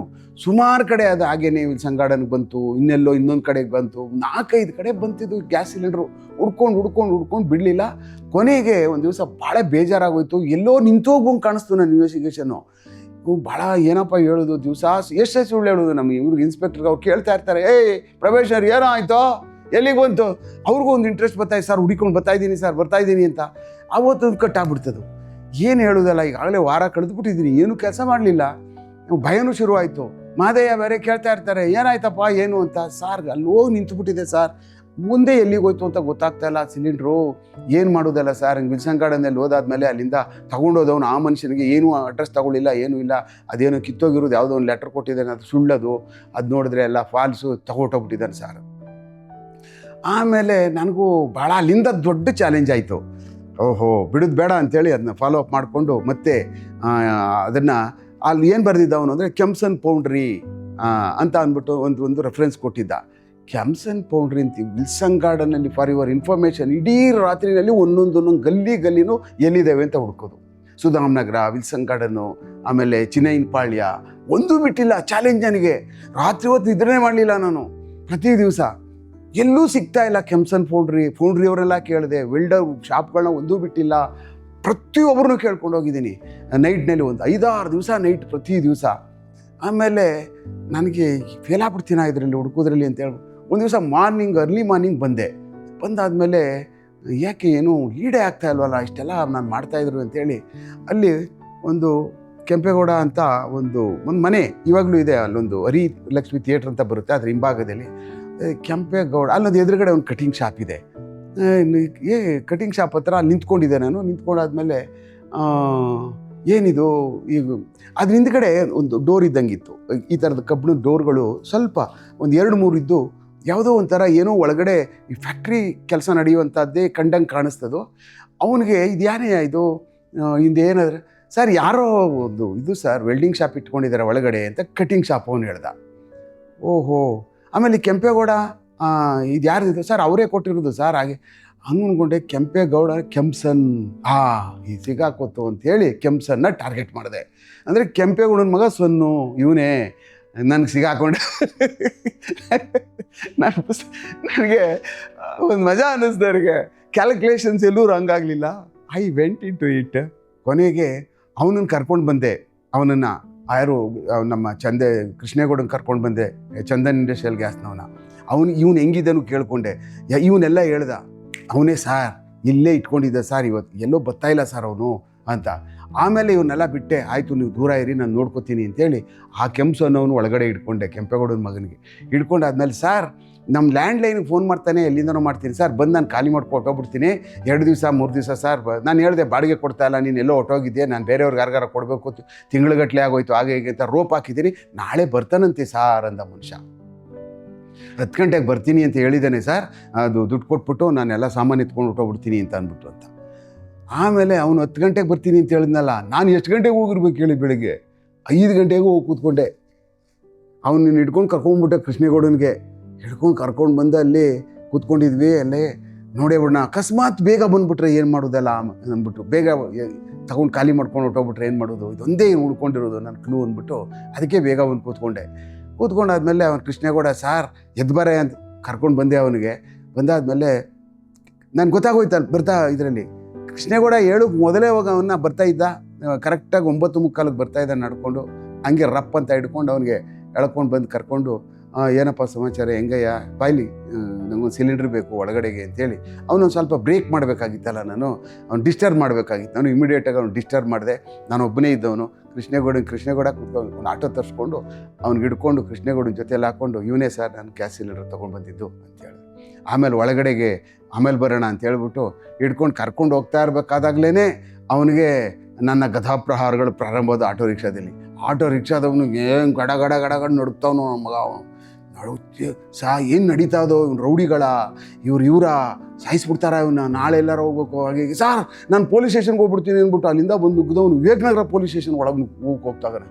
ಸಾರ್ ನಾನು ಬಿಡಿ ಹೊಟ್ಟೋಗ್ತೀನಿ ಅಂತ. ಇಲ್ಲ ಕಣಯ್ಯ ನಾವು ಪೊಲೀಸ್ನವರು ನೋಡಿ ಹಿಂಗೆಲ್ಲ ಇದೆ, ತಡಿ ನೀನು ಚಿಂತೆ ಮಾಡೋಣ ಮಾದೇಪುರಕ್ಕೆ ಅಂತೇಳಿ ಅವ್ನು ಕನ್ವಿನ್ಸ್ ಮಾಡ್ಕೊಂಡು ಕರ್ಕೊಂಡು ಬಂದು ಏನಾದರೂ ಮಾಡಿ ಅವ್ನು ಬಾಯಿ ಬಿಡಿಸ್ಬಿಟ್ಟು ಅಷ್ಟು ಇನ್ಸ್ಪೆಕ್ಟ್ರ್ ಹೇಳ್ಬೇಕು, ಸಾರ್ ಹಿಡ್ದಾಗ್ತೆ ಮಗನಿಗೆ ಬಿಟ್ಟಿಲ್ಲ ಸರ್ ಅದು ಅಂದ್ಬಿಟ್ಟು ಅಂತ. ಆಮೇಲೆ ಕೊನೆಗೆ ಮಧೇಪುರ ಪೊಲೀಸ್ ಸ್ಟೇಷನ್ ಕರ್ಕೊಂಬಿಟ್ಟೆ. ಸ್ವಲ್ಪ ಒಂದೊಂಚೂರು ಇನ್ನೂ ವಬ್ಲಿಂಗ್ ಇದ್ದ, ಓಪನ್ ಆಗ್ತಾ ಇರಲಿಲ್ಲ. ಆಮೇಲೆ ಅಲ್ಲಿ ನನ್ನ ಗದಾ ಪ್ರಹಾರ ಶುರುವಾಯ್ತು. ನಾವು ಏನೇನು ಮಾಡ್ತೀವಿ ಒಂದೊಂದೇ ಸ್ಟೇಜ್ ವೈಸ್ ಏನೇನು ಮಾಡ್ತೀವಿ ನಿನಗೆ ಅಂತ ಅನ್ನುವಂಥದ್ದು. ಅಷ್ಟೊತ್ತಿಗಾಗಲೇ ಸುಮಾರು ವಿದ್ಯೆಗಳು ಕಲ್ತ್ಕೊಂಡಿದ್ದವು, ನೀವು ಸುಮಾರು ನೋಡಿದ್ವಲ್ಲ ಆಗಾಗಲೇ. ಆಮೇಲೆ ಗದಾ ಪ್ರಹಾರ ಪ್ರಾರಂಭ ಮಾಡ್ತಾನೆ, ಅವನು ಬಿಡುವುದಿಲ್ಲ ಅವನು ಅನ್ನೋ ಮಟ್ಟಕ್ಕೆ ಬಂದಾಗ ಅವನು ಹೌದು ಸರ್ ನಾವೇ ಮಾಡ್ತಾಯಿದ್ದೋ ಸರ್, ಇದು ಇನ್ನೊಬ್ಬ ಇದ್ದಾನೆ ನನ್ನ ಜೊತೆನಲ್ಲಿ ಶಿವರಾಜ ಅಂತ ಪ್ರಗತಿಪುರ ಸ್ಲಮ್ಮಲ್ಲಿದ್ದಾನೆ ಸರ್, ಅವನನ್ನು ನಾನು ತೋರಿಸ್ತೀನಿ ಸರ್, ಅವ್ನ ಮನೆಯಲ್ಲಿ ಅಂತ ಗೊತ್ತಿಲ್ಲ, ನೀವು ಹಿಡ್ಕೋಬೋದು ಸರ್ ಅವನನ್ನು. ಈಗ ಯಾಕೆ ಮಾಡಿದ್ರು ಸರ್, ಕಷ್ಟ ಆಗ್ಬಿಡ್ತು ಸರ್, ಎಲ್ಲೂ ಇದಾಗ್ತಾ ಇರಲಿಲ್ಲ, ಅದಕ್ಕೆ ಬ್ಯಾಂಕ್ ಹೊಡೆದು ಬಿಡೋಣ ಅಂದ್ಬಿಟ್ಟು ಯಾವ್ದು ಸರ್ ಯಾವುದ್ರಲ್ಲಿ ಹೋದ್ರೂ ಎಲ್ಲ ಸುಟ್ಟೋ ಸರ್. ಒಳಗೂ ಅಲ್ಲಿ ತೊಗೊಂಡೋಗಿ ಔಷಧಿಗೆ ಗ್ಯಾಸೇ ಮುಗಿದೋಗ್ಬಿಡು ಸರ್, ಸುಟ್ಬಿಡು, ಒಳಗೆ ಕೈ ಹಾಕೋಕಾಯ್ತಿರ್ಲಿಲ್ಲ ಸರ್ ಟ್ರೆಜರಿ ಒಳಗಡೆಗೆ. ನೋಡಿ ಸರ್ ಕೈಯೆಲ್ಲ ತುರ್ಕಿ ಚರ್ಮನೇ ಇಲ್ಲ ಮುಂಡೆ ಮಗನಿಗೆ, ಯಾವುದು ಫುಲ್ ಕೈ ಒಳಗಡೆಗೆ ಹೋಗಿಲ್ಲ. ದುರಂತ ಅಲ್ಲಿ ಸಿಗೋದು ನೋಡಿ ಸಣ್ಣ ಪುಟ್ಟ ಚಿಲ್ಲರೆ ಕಾಸು, ಟ್ರೇ, ಆ ಕ್ಯಾಶಿಯರ್ ಮನೆ ಇದರಲ್ಲಿ ಭಾಗಗಳಲ್ಲಿ ಇನ್ನೆಲ್ಲೋ ಒಂದೊಂದು ಸ್ವಲ್ಪ ಸಿಕ್ತದಲ್ಲ, ಒಂದು 5,000 10,000 ಸಣ್ಣ ಪುಟ್ಟ ಅಷ್ಟು ಮಾತ್ರ ಸಿಕ್ಕಿದೆ ಅವ್ರಿಗೆ. ಇವ್ರು ಬ್ಯಾಂಕ್ನವ್ರಿಗೆ ಒಳಗಡೆ ಎಲ್ಲ ಹಾಕಿ ಸುಟ್ಟೋಗ್ಬಿಟ್ಟಿರ್ತಿತ್ತಲ್ಲ ಎಲ್ಲ ಗ್ಯಾಸ್ ಎಲ್ಲ ಹಿಡಿದು, ಅವ್ರಿಗೆಲ್ಲ ಎತ್ಕೋಗ್ಬಿಟ್ಟು ಅವ್ರು ಏನ್ಕೊಬಿಡೋರು, ಕ್ಯಾಲ್ಕುಲೇಷನ್ಸ್ ರಾಂಗ್ ಆಗೋಗ್ಬಿಡೋದಲ್ಲ, ಇಷ್ಟು ದುಡ್ಡು ಹೋಗ್ಬಿಟ್ಟಿದೆ ಅಷ್ಟು ದುಡ್ಡು ಹೋಗ್ಬಿಟ್ಟಿದೆ ಅಂದ್ಬಿಟ್ಟು ಅಂತ. ಸರ್ ನೋಡಿ ಸರ್ ₹1 ಹೇಳಿಕ್ಕಾಗಲಿಲ್ಲ ಸರ್, ನಾವು ಇಷ್ಟು ಗ್ಯಾಸ್ ಸಿಲಿಂಡರ್ನಲ್ಲಿ ಒಂದು ದಿವಸ 2 ಗ್ಯಾಸ್ ಸಿಲಿಂಡರ್ ತೊಗೊಂಡೋದ್ವಿ ಸರ್. ಅದೇನೋ ಆಚೆ ಎಲ್ಲ ಕೂಗಾಟ ಶುರುವಾಗ್ಬಿಡ್ತು. ಅವತ್ತೇ 2 ತೊಗೊಂಡೋದು ದಿವಸನೇ ನಮ್ಗೆ ಗಲಾಟೆ ಆಗೋಯ್ತು, ನಾವು ಬಂದ್ಬಿಟ್ವಿ ಸರ್ ಹಾಗೆ ಹೀಗೆ, ಇಲ್ಲಾಂದರೆ ಅವತ್ತು ಗ್ಯಾರಂಟಿ ಫುಲ್ ಕಟ್ ಮಾಡಿಬಿಡುವ ಸರ್ ಅಂತೇಳಿ ಹೇಳ್ದೆ. ಆಮೇಲೆ ಕಾಟ್ ದಟ್ ಶಿವರಾಜು ಆಲ್ಸೋ ಭಾಳ ಪ್ಲ್ಯಾನ್ ಮಾಡ್ಕೊಂಡು ಪ್ರಗತಿಪುರದಲ್ಲಿ ಕರ್ಕೊಂಡು ಬಂದು ಗಿಲಿಂಡ್ರ್ ಎವ್ರಿಥಿಂಗ್ ಎಲ್ಲ ಸಿಕ್ತು. ಅದೇನಾಗೋಯ್ತು, ಆ ಕೇಸು ಮೊದಲನೇ ಕೇಸು ಪ್ರೊಬೇಷನರಿ ಏನೆಲ್ಲ ನ್ಯಾಷನಲ್ ನ್ಯೂಸ್ ಪೇಪರು, ಆಮೇಲೆ ನಮ್ಮ ಪೇಪರ್ಗಳು ದೇಶ ಇಲ್ಲಿರುವಂಥವು ಎಲ್ಲ, ಅವಾಗೇನು ಮೀಡಿಯಾಗಳು ಇವಿರಲಿಲ್ಲ, ಯಾವುದು ಸೋಷಿಯಲ್ ಮೀಡಿಯಾ ಯಾವ ಒಂದು ಇದು ಇರಲಿಲ್ಲ. ಒಂದೇ ಒಂದು ಚಂದನ TV ಒಂದಿತ್ತಷ್ಟೇ, ಅದು ಬಿಟ್ಟರೆ ದೂರದರ್ಶನ ಒಂದಿತ್ತು, ಅದು ಬಿಟ್ಟರೆ ಬೇರೆ ಏನಿರಲಿಲ್ಲ. ಏನೆಲ್ಲ ಬಂದುಬಿಟ್ರು, ಹಿಡಿದ್ಬಿಟ್ಟು ನನಗೆ ಅನ್ನಿಸ್ತು, ಅಬ್ಬಬ್ಬಬ್ಬಬ್ಬಬ್ಬ ಏನಯ್ಯ ಈ ಥರ ಲೆಕ್ಕಾಚಾರ ಹಿಂಗಿದೆ, ಏನಿದು ಒಂಥರ ನಾವೇನೋ ಒಂಥರ ಆಕಾಶಕ್ಕೆ ಹಾರ್ಬಿಟ್ಟು ಸ್ಯಾಟಲೈಟ್ ಹಿಡ್ಕೊಬಂದಂಗೆ ಅಂದರೆ ನಮಗೆ ಹಂಗೆ ಅನ್ನಿಸ್ತು. ಅವತ್ತಿಂದನೇ what is crime, what is detection, ಅದರಲ್ಲಿ ಮಜಾ ಏನು, ಆಮೇಲೆ ಒಳಗಡೆ ಹೆಂಗೆ ಆಟ ಆಡ್ಬೋದು ಕ್ರೈಮ್ ಒಳಗಡೆ, ಪತ್ತೆ ಮಾಡಿದ್ರೆ ಎಷ್ಟು ಖುಷಿ ಇರ್ತದೆ, ಆಮೇಲೆ ಎಷ್ಟು ಅಪ್ರಿಷಿಯೇಟ್ ಮಾಡ್ತಾರೆ, ಆಮೇಲೆ ಸೊಸೈಟಿ ಹೆಂಗೆ ರೆಕಗ್ನೈಸ್ ಮಾಡ್ತದೆ ಅನ್ನುವಂಥದ್ದನ್ನ ಭಾಳ ಅರ್ಲಿ ಸ್ಟೇಜಲ್ಲೇ ನಾವುಗಳು ಆ ಫ್ಲೇವರ್ನ ಇಲಾಖೆಯಲ್ಲಿ ನೋಡಿದವರು. What are the challenges you have faced in this journey? As a man, has it been easy or difficult to overcome? It is very good question also. ತುಂಬ ಚೆನ್ನಾಗಿ ಒಂದು ಒಳ್ಳೆಯ ಪ್ರಶ್ನೆನೂ ಸಹ ಬರೆದಿರುವಂಥದ್ದಿದು. ಪೊಲೀಸ್ ಕೆಲಸದಲ್ಲಿ ಚಾಲೆಂಜ್ ಅನ್ನುವಂಥದ್ದು ನಾನು ಯಾವತ್ತೂ ಮಾಡಿಲ್ಲ. It is A game. ಈ ಪ್ಲೇನಲ್ಲಿ, ಈ ಆಟದಲ್ಲಿ ನಾನೇ ಗೆಲ್ಲಬೇಕು, ಅದು ಚೆನ್ನಾಗಿ ಗೆಲ್ಲಬೇಕು, ಆಟನ ಚೆನ್ನಾಗಿ ಆಡಬೇಕು ಅನ್ನುವಂಥದ್ದೇ ನನ್ನೊಂದು ಥಿಯರಿ. ಯಾಕೆ ಅಂತಂದರೆ ಅದು ಜಾಬ್ ಅಂತಲೇ ನಾನು ಕನ್ಸಿಡರ್ ಮಾಡಲಿಲ್ಲ. ನಾನು ಪೊಲೀಸ್ ಇಲಾಖೆಯಲ್ಲಿ ನಾನು ಅಷ್ಟು ವರ್ಷ ಕೆಲಸ ಮಾಡಿದಂಥ ಸಮಯದಲ್ಲಿ it is not A job. ಏನಪ್ಪ ಕೆಲಸ, nothing, it is not A job. Every day it is A challenges. ಪ್ರತಿ ದಿವಸ ಪ್ರತಿ ಸೆಕೆಂಡು ನಮ್ಗೆ ಚಾಲೆಂಜಸ್ಸೇ ಇರ್ತವೆ. ಚಾಲೆಂಜಸ್ಸೇ ಬುಕ್ ಆಗಿಬಿಟ್ಟಾಗ ನಾವು ಅದರಲ್ಲಿ ಗೇಮ್ ಆಡಬೇಕು ಅಂತಂದರೆ ನಾನೆಷ್ಟು ಫಾಸ್ಟು, ನಾನೆಷ್ಟು ಬೇಗ ತೀರ್ಮಾನಗಳು ತೊಗೊಳ್ತೀನಿ, ನಾನೆಷ್ಟು ಬೇಗ ನಿರ್ಧಾರ ಮಾಡ್ತೀನಿ, ನಾನು ಎಷ್ಟು ಬೇಗ ರೀಚ್ ಆಗ್ತೀನಿ, ಆಮೇಲೆ ನಾನೆಷ್ಟು ಟೆಕ್ನಿಕಲಿ ಸ್ಟ್ರಾಂಗ್ ಭಾಳ, ಆಮೇಲೆ ತುಂಬ ಎಷ್ಟು ನಾನು ಆ ಟೆಕ್ನಿಕಲಿ ಎಷ್ಟು ಚೆನ್ನಾಗಿ ಒಳಗೋಗ್ತೀನಿ ಅನ್ನುವಂಥದ್ದು ಅಷ್ಟೇ. ಸೈಬರ್ ಕ್ರೈಮ್ಗಳು ಮತ್ತು ಈ ಮೊಬೈಲ್ ಪ್ರಪಂಚ ಯಾವಾಗ ಮೊಬೈಲ್ಗಳು ಹಿಡಿತೋ, ಮನುಷ್ಯರ ಕೈಗೆ ಎಲ್ಲರ ಮನುಷ್ಯರ ಕೈಗೂ ಸಿಕ್ತೋ, ಅದಾದಮೇಲೆ ಇನ್ನೊಂದು ಫೇಸ್ ಆಫ್ ಕ್ರೈಮ್ ಈ ಜಗತ್ತಲ್ಲಿ ಉಟ್ಕೊಳ್ಳೋಕೆ ಪ್ರಾರಂಭ ಆಗ್ಬಿಡ್ತು. ಅದರಲ್ಲಿ ನಾನೆಷ್ಟು ಫಾಸ್ಟಾಗಿ ಹೋಗ್ತೀನಿ, ಅದರಲ್ಲಿ ಎಷ್ಟು ಬೇಗ ನಾವು ಹಿಡ್ಕೊಳ್ಳೋಕೆ ಸಾಧ್ಯ ಆಗ್ತದೆ, ಹೇಗೆ ನುಗ್ತೀನಿ, ಹೇಗೆಲ್ಲ ನಾನು ಕೇಳಿಸ್ಕೊಳ್ತೀನಿ. ಇಡೀ ಅಂಡರ್ವರ್ಲ್ಡ್ನ ಜಗತ್ತಲ್ಲಿ ಇರ್ತಕ್ಕಂಥ, ಜೈಲಲ್ಲಿ ಮಾತಾಡ್ತಕ್ಕಂಥವ್ರು, ಬೇರೆ ಬೇರೆ ಬೇರೆ ಬೇರೆ ಕಡೆ ಯಾರು ದೂರ್ತರಿದ್ದಾರೆ ಅವರೆಲ್ಲ ಯೂಸ್ ಮಾಡ್ತಾ ಇರ್ತಕ್ಕಂಥವ್ರಲ್ಲ, ಈ ಸಮಾಜ ವಿರೋಧಿ ಚಟುವಟಿಕೆಗಳು ಮಾಡ್ತಾ ಇರ್ತಕ್ಕಂಥ ಫೋನ್ಗಳನ್ನ ನಾನು ಹೆಂಗೆ ಅವ್ರನ್ನ ಕೇಳಿಸ್ಕೊಳ್ತೀನಿ ಅನ್ನುವಂಥದ್ದು. It is not A challenge, it is A game. ನೀನು ಎಷ್ಟು ರಿಸೀವ್ ಮಾಡ್ಕೊಳ್ತೀಯ, ಎಷ್ಟು ಅವ್ರ ಜೊತೆ ಆಟ ಆಡ್ತೀಯ, ಮತ್ತು ಅವ್ರನ್ನ ಎಷ್ಟು ಕೆಡ್ಡಾಗಿ ಬೆಳೆಸ್ತೀಯ, ಎಷ್ಟು ಅವ್ರನ್ನ ಅರೆಸ್ಟ್ ಮಾಡಿ ದಸ್ತಗಿರಿ ಮಾಡಿ ಈ ಸೊಸೈಟಿನ ಸೇಫಾಗಿ ಇಡ್ತೀಯ ಅಂತ ಅನ್ನುವಂಥದ್ದೇ ಭಾಳ ಚಾಲೆಂಜ್. ಅದು ಚಾಲೆಂಜ್ ಅಷ್ಟೇ ನಮಗೆ. ನೋಡಿ, ಪೊಲೀಸ್ ಇಲಾಖೆಯಲ್ಲಿ ಹಲವಾರು ಥರ ಪರ್ಸ್ನಾಲಿಟಿಗಳಿರ್ತಾರೆ. ನಾವು ಒಂದೇ ಥರ ನಾನು ಮಾಡ್ದಂಗೆ ಪೊಲೀಸ್ ಕೆಲಸ ಮಾಡಬೇಕು ಅಂತೇನಿಲ್ಲ. ನನಗಿಂತರೂ ತುಂಬ ಕಷ್ಟಪಟ್ಟವ್ರಂಥವ್ರು ಇದ್ದಾರೆ. ಅಂದರೆ ಅವ್ರ ಚಾನಲ್ಲೇ ಬೇರೆ, ಆಮೇಲೆ ಅವ್ರು ಯೂಸ್ ಮಾಡ್ತಾ ಇದ್ದ ಮೆಥಡ್ಗಳೇ ಬೇರೆ, ಅವರ ಏನು ಇಂಟ್ರಾಗೇಷನ್ ಮೆಥಡ್ಸ್ಗಳೇ ಬೇರೆ. ಹೀಗೆ ಹಲವಾರು ಚಾಲೆಂಜಸ್ಗಳನ್ನ ಈ ಫೇಸ್ ಆಫ್ ಅವ್ರು ಮಾಡ್ಕೋಗುವಂಥ ಪರಿಸ್ಥಿತಿನಲ್ಲಿ ಫೇಸ್ ಮಾಡಿಬಿಟ್ಟು ಶಟ್ ಡೌನ್ ಆಗಿಬಿಡ್ತಾರೆ. ಅಯ್ಯೋ ಇದಾಗಲ್ಲ ಬಿಡು, ನಮ್ಮ ಕೈಯಲ್ಲಿ ಕಷ್ಟ ಆಗ್ತದೆ, ಎಷ್ಟು ದಿವಸ ಅಂತ ಪೊಲೀಸ್ ಸ್ಟೇಷನ್ ಬಿಟ್ಟು ಹೋಗೋದು, ಎಷ್ಟು ದಿವಸ ಅಂತ ಇದೊಂದೇ ಅಪರಾಧದಿಂದ ಹೋಗೋದು, ಎಲ್ಲೋ ಇದು ಆಗಲ್ಲ ಬಿಡು ಇದು ಮುಂದೆ ಅಂತ ಅನ್ನುವಂಥದ್ದು. ಯಾಕೆಂತಂದರೆ ಕ್ಲೂಸ್ ಆರ್ ವೆರಿ ಕ್ಲಸ್ಟರ್, ಭಾಳ ಇಂಪಾರ್ಟೆಂಟ್ ಒಬ್ಬ ಮನುಷ್ಯನಿಗೆ ಒಂದು ಕೇಸಲ್ಲಿ. ಕ್ಲೂ ಸಿಕ್ಕಿದ ತಕ್ಷಣ ನೆಕ್ಸ್ಟ್ ಮೂಮೆಂಟ್ ಒಳಗಡೆ ಕೇಸ್ ಪತ್ತೆ ಆಗಿಬಿಡ್ತದೆ. ಆ ಕ್ಲೂ ಅನ್ನುವಂಥದ್ದು ಏನಿರ್ತದೋ ಅದನ್ನ ಲೆಕ್ಕದಲ್ಲಿ ಒಂಥರ ಆಟಮ್ ಇದ್ದಂಗೆ ಅದರೊಳಗಡೆ ಹೋಗಿ ಪ್ರವೇಶ ಮಾಡಿ ಅದನ್ನ ಹಿಡ್ಕೊಳ್ಳೋವರೆಗೂ ಭಾಳ ಕಷ್ಟ ಇರ್ತದೆ. ಬ್ಲಾಂಕ್ ಇರ್ತೀವಿ, ಏನೂ ಕಾಣಿಸಲ್ಲ. ಪ್ರತಿ ದಿವಸನೂ ನಾವು ಕೆಲಸ ಮಾಡ್ತಾಯಿದ್ರೆ ಮಾತ್ರ ಅದಕ್ಕೆ ನಾವು ರೀಚ್ ಆಗೋಕ್ಕೆ ಸಾಧ್ಯ ಆಗ್ತದೆ. ಆ ಕಾರಣಕ್ಕೆ ಅದು ನಾವೇನು ಆ ಸ್ಕೋಪ್ ಇರ್ತದೆ ನೋಡಿ, ಆ ಹೋಗುವಂಥದ್ದು ಇರ್ತದಲ್ಲ, ಅದು ಚಾಲೆಂಜಸ್ಸು ಅಂತ ಅಂದ್ಕೊಂಡ್ರು. ಬಟ್ ನಾನು ಅಂದ್ಕೊಳ್ಳೋದು ಗೇಮ್ ಅದು. ಇವತ್ತಾಗಲಿಲ್ವಾ, ನಾಳೆ ಆಗ್ಬೋದು. ಇವತ್ತಿಷ್ಟು ಬಂದಿದ್ದೀನಾ, ಇಲ್ಲ ಪ್ರಯತ್ನ ಪಟ್ಟರೆ ಆಗ್ತದಿದು, ನಿಲ್ಲಿಸಬಾರ್ದು ಯಾವ ಕಾರಣಕ್ಕೂ, ಇನ್ಯಾವ ದಾರಿ ಇದೆ ಅನ್ನುವಂಥದ್ದು ಪ್ರತಿ ನಿಮಿಷ ಪ್ರತಿ ಸೆಕೆಂಡ್ ಹುಡ್ತಕ್ಕಂಥದ್ದೇ ಪೊಲೀಸ್ ಇಲಾಖೆಯಲ್ಲಿ ಒಂಥರ ನನ್ನ ಲೆಕ್ಕದಲ್ಲಿ ಎಲ್ಲೋ ಭಾಳ ಅದ್ಭುತವಾದಂಥ ಪ್ರಯಾಣ ಅದು. ಅದಾದಮೇಲೆ ನಾವುಗಳು ಅದ್ರ ಮಧ್ಯೆ ಒಳಗಡೆ ಇರ್ತೀವಿ, ಅದ್ರ ಮಧ್ಯೆ ಜೀವನ ಇರ್ತದೆ, ಅದ್ರ ಮಧ್ಯೆ ಮಕ್ಕಳುಗಳಿರ್ತವೆ, ಸಂಸಾರಗಳಿರ್ತವೆ. ಇದನ್ನೆಲ್ಲ ಸರಿದೂಗಿಸ್ಕೊಂಡು ಅದ್ರ ಜೊತೆಯಲ್ಲೆಲ್ಲ ನಾವು ಆ ಪೂರ್ತಿ ಒಳಗಡೆಗೆ ನಾವು ರಿಸೀವ್ ಮಾಡಿಕೊಂಡು ಬ್ಲೆಂಡ್ ಮಾಡಿ ಒಂದು ಕಡೆ ಜೀವನ, ಒಂದು ಕಡೆ ಪೊಲೀಸಿಂಗು, ಮತ್ತು ನಾನು ಎಷ್ಟರ ಮಟ್ಟಿಗೆ ಪೊಲೀಸಿಂಗ್ ಚೆನ್ನಾಗಿ ಮಾಡ್ತಾ ಇದ್ದೀನಿ ಅಂತ ಅನ್ನುವಂಥದ್ದು ಒಂದು ಏನು ಬಟ್ಟಿ ಇಳಿಸ್ತಕ್ಕಂಥದ್ದು. ತುಂಬ ಚೆನ್ನಾಗಿರೋ ಪೊಲೀಸಿಂಗ್ ಮಾಡಬೇಕು. ಆಮೇಲೆ ನಾನು ಮಾಡುವಂಥ ಪೊಲೀಸಿಂಗಲ್ಲಿ ಬೇರೆ ಯಾರಿಗೂ ತೊಂದರೆ ಆಗಬಾರ್ದು. ಒಬ್ಬನಿಗೆ ನಾನು ಮಾಡುವಂಥ ಪೊಲೀಸ್ ಕೆಲಸದಲ್ಲಿ ಯಾರಿಗೂ ತೊಂದರೆ ಆಗಬಾರ್ದು, ಅಮಾಯಕರುಗಳಿಗೆ ಆಗಲಿ ಪಬ್ಲಿಕ್ಗಳಿಗೆ ಆಗಲಿ. ಆ ಥರ ಆರೋಪಿಗಳನ್ನ ಪಿಕ್ ಮಾಡಬೇಕು.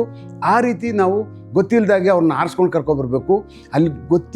ಅಲ್ಲಿ ಅಕ್ಕಪಕ್ಕ ಕೂತ್ಕೊಂಡಿದ್ದವ್ರಿಗೂ ಗೊತ್ತಾಗಬಾರ್ದು ಇಲ್ಲೇನು ನಡೀತಾ ಇದೆ ಅಂತ ಅನ್ನುವಂಥದ್ದು. ಅಂಥ ಪೊಲೀಸಿಂಗ್ ಮಾಡಬೇಕು ಅನ್ನುವಂಥ ಪ್ರತಿ ದಿವಸ ಅದನ್ನೇ ಯೋಚನೆ ಮಾಡ್ಕೊಂಡು ಪೊಲೀಸ್ ಕೆಲಸ ಮಾಡ್ತಾ ಇರ್ತಕ್ಕಂಥದ್ದು ಮಾಡಿದಾಗ ಸೊಸೈಟಿನಲ್ಲಿ ಪೊಲೀಸ್ನವ್ರುಗಳು ಅಂದರೆ ನನ್ನ ಲೆಕ್ಕದಲ್ಲಿ ಎಲ್ಲೋ ಅಯ್ಯೋ ಅವ್ರು ಸರಿ ಇಲ್ಲಪ್ಪ, ಅವಲಂಚ್ಕೋರ್ರು, ಅವ್ರಿಗೇನು ಬುದ್ಧಿ ಇಲ್ಲ, ತಲೆಯಲ್ಲಿ ಏನೂ ಸಾಮಾನಿಲ್ಲ, ಎಲ್ಲ ಖಾಲಿ ಸುಮ್ಮನೆ ಬಂದ್ಬಿಡ್ತಾರೆ ಅವರೆಲ್ಲ ಹೊಟ್ಟೆ ಬೆಳೆಸ್ಕೊಳ್ಳೋಕ್ಕೋಸ್ಕರ ಅಂತ ಅನ್ನುವಂಥ ಈ ಕೆಟ್ಟು ನಮ್ಮನ್ನು ನೋಡ್ತಕ್ಕಂಥ ವಾತಾವರಣ ಇರ್ತದಲ್ಲ, ಅದು ಬದಲಾವಣೆ ಆಗುವಂಥದ್ದು ನನ್ನ ಲೆಕ್ಕದಲ್ಲಿ ಆಗ್ತದೆ. ಅಂದರೆ ಪೊಲೀಸಿಂಗ್ ಮೊದಲಿದ್ದಂಗೆ ಮಹಾನ್ ಗಟ್ಟಿ ಬೇಕಾಗಿಲ್ಲ, ಇಷ್ಟು ದಪ್ಪ ಮೀಸೆ, ಇಷ್ಟು ದಪ್ಪ ಹೊಟ್ಟೆ, ಮುಂದೆ ಚೇರಿಲಿ ಇನ್ನೊಂದು ಚೇರ್, ಹಂಗೆಲ್ಲ ಅವಶ್ಯಕತೆ ಇಲ್ಲ.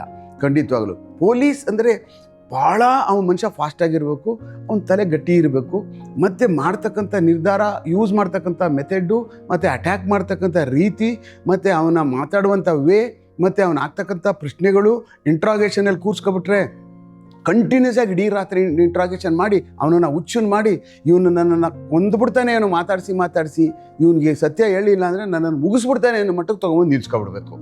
ಇವು ಚಾಲೆಂಜಸ್ ಅಂತ ಹೇಳುವಂಥದ್ದು. ನೀವೇನು ಕೇಳುವಂಥ ಪ್ರಶ್ನೆಗಳಿಗೆ these are all the challenges, not to me, this is for another police officers. ಈ ಥರ ಚಾಲೆಂಜ್ಗಳು ಬಂದಾಗ ಅವರು ಚಾಲೆಂಜ್ಗಳಂತ ಇದನ್ನು ತೊಗೊಂಡು ಹೆಂಗೆ ಬಾಯಿ ಬಿಡಿಸ್ಬೇಕು. ಹೇಳಲ್ಲ ಅವನು, ಎತ್ಕೊಂಡೋಗಿ ರುಬ್ರೋ, ಎತ್ಕೊಂಡೋಗಿ ಬಾಂಬೆ ಕಟ್ಟಾಕ್ರೋ, ಲಾಳ ಹೊಡಿರೋ, ಏರೋಪ್ಲೇನ್ ಹಾಕ್ರೋ, ಮೆಣಸಿನ್ಕಾಯಿ ಹೊಗೆ ಕುಡಿಸ್ರೋ, ಕರೆಂಟ್ ಶಾಕ್, ನಥಿಂಗ್ ಡೂಯಿಂಗ್. ಏನೂ ಬೇಕಾಗಿಲ್ಲ. ಒಬ್ಬ ಮನುಷ್ಯನ್ನ ಬಾಯಿ ಬಿಡಿಸ್ಬೇಕಾದ್ರೆ ಇವು ಯಾವುದೂ ಬೇಕಾಗಿಲ್ಲ. ನೀವು ಮಾತಾಡ್ತಕ್ಕಂಥದ್ದು, ನೀವು ಹಾಕುವಂಥ ಪ್ರಶ್ನೆಗಳು, ಅವನನ್ನು ಹೆಂಗೆ ನೀವು ಅಟೆನ್ಷನ್ ಡ್ರಾ ಮಾಡ್ತೀರಿ, ಮತ್ತು ಅವನಿಗೆ ಏನೇನೆಲ್ಲ ಮಾಡ್ತೀವಿ, ಮುಂದೆ ಏನೇನೆಲ್ಲ ಮಾಡಿ ಅವನನ್ನು ಪೂರ್ತಿ ಚಿತ್ರಾನ್ನ ಮಾಡ್ಬಿಡ್ತೀವಿ. ಇವನು ಚಿತ್ರಾನ್ನ ತಲೆಗೆ ಹಾಕ್ಬಿಟ್ಟು ಸಾಕು, ಅವನಿಗೆ ಹೇಳ್ಬಿಡ್ತಾನೆ ಅವನು, ಇವನು ಹೇಳ್ತಾವನೇ, ಅವನು ಮಾಡೋನೇ, ಇವನು ಬಿಡಲ್ಲ ಅವನು ಅನ್ನೋ ಮಟ್ಟಕ್ಕೆ ಒಬ್ಬ ಮನುಷ್ಯನ ತಲೆ ಒಳಗೆ ನುಗ್ಗಿಸ್ಬಿಟ್ರೆ ಓಪನ್ ಮಾಡಿಬಿಡ್ತಾನೆ. ಹಿಂಗೆ ರಾಮ ಕಾಣಿಸ್ತಾನಲ್ಲ ಹನುಮಂತನು ದೇಹದಲ್ಲಿ, ಪೂರ ನೋಡ್ಬಿಡ್ಬೋದು ನೀವು, ಹಿಂಗೆಲ್ಲ ಸ್ಕ್ಯಾನ್ ಮಾಡಿಬಿಟ್ಟು. ಅವಾಗ ಮಾತ್ರನೇ ಅದು ಸತ್ಯವಾದಂಥ ಇನ್ವೆಸ್ಟಿಗೇಷನ್ನು. 100ಕ್ಕೆ 100ರಷ್ಟು ಅಲ್ಲಿ ಎಲ್ಲೂ ತಪ್ಪು ಮಾಡಿರೋಲ್ಲ ನಾವು. ಯಾವಾಗ ಅವನು ಹಿಂಗೆ ಓಪನ್ ಮಾಡಲ್ವೋ ಯಾವುದೇ ಒಬ್ಬ ಕ್ರಿಮಿನಲ್ಲು, ಅವಾಗ ಇನ್ನೆಲ್ಲೋ ಏನೋ ಎಡಿಟ್ ಮಾಡ್ಕೊಬಿಟ್ಟಿದ್ದಾನೆ. ಇವನೇನಾದರೂ ನಮ್ಮ ಪ್ರೆಷರ್ಗೆ, ಏನಾದರೂ ನಮ್ಮ ಹೊಡೆತಕ್ಕೆ, ಏನಾದರೂ ನಮ್ಮ ಬೈಕ್ಕೆ, ನಮ್ಮ ಇದಕ್ಕೆಲ್ಲ ಎದುರುಬಿಟ್ಟು ಅಪ್ಪ ಈ ಮುಂಡೆ ಮಗ ಮಾಡದೇ ಇರೋದನ್ನೆಲ್ಲರೂ ಒಪ್ಕೊಬಿಟ್ರೆ ಮೇಲೆ ಅವನು, ಅದು ಅನ್ಯಾಯ ಅಲ್ವಾ? ನಾನು ಅವನು ಮಾಡ್ತಕ್ಕಂಥದ್ದು ಅನ್ಯಾಯ, ಅಟ್ ದ ಸೇಮ್ ಟೈಮ್ ಸೊಸೈಟಿಗೆ ಮಾಡ್ತಕ್ಕಂಥ ಅನ್ಯಾಯ.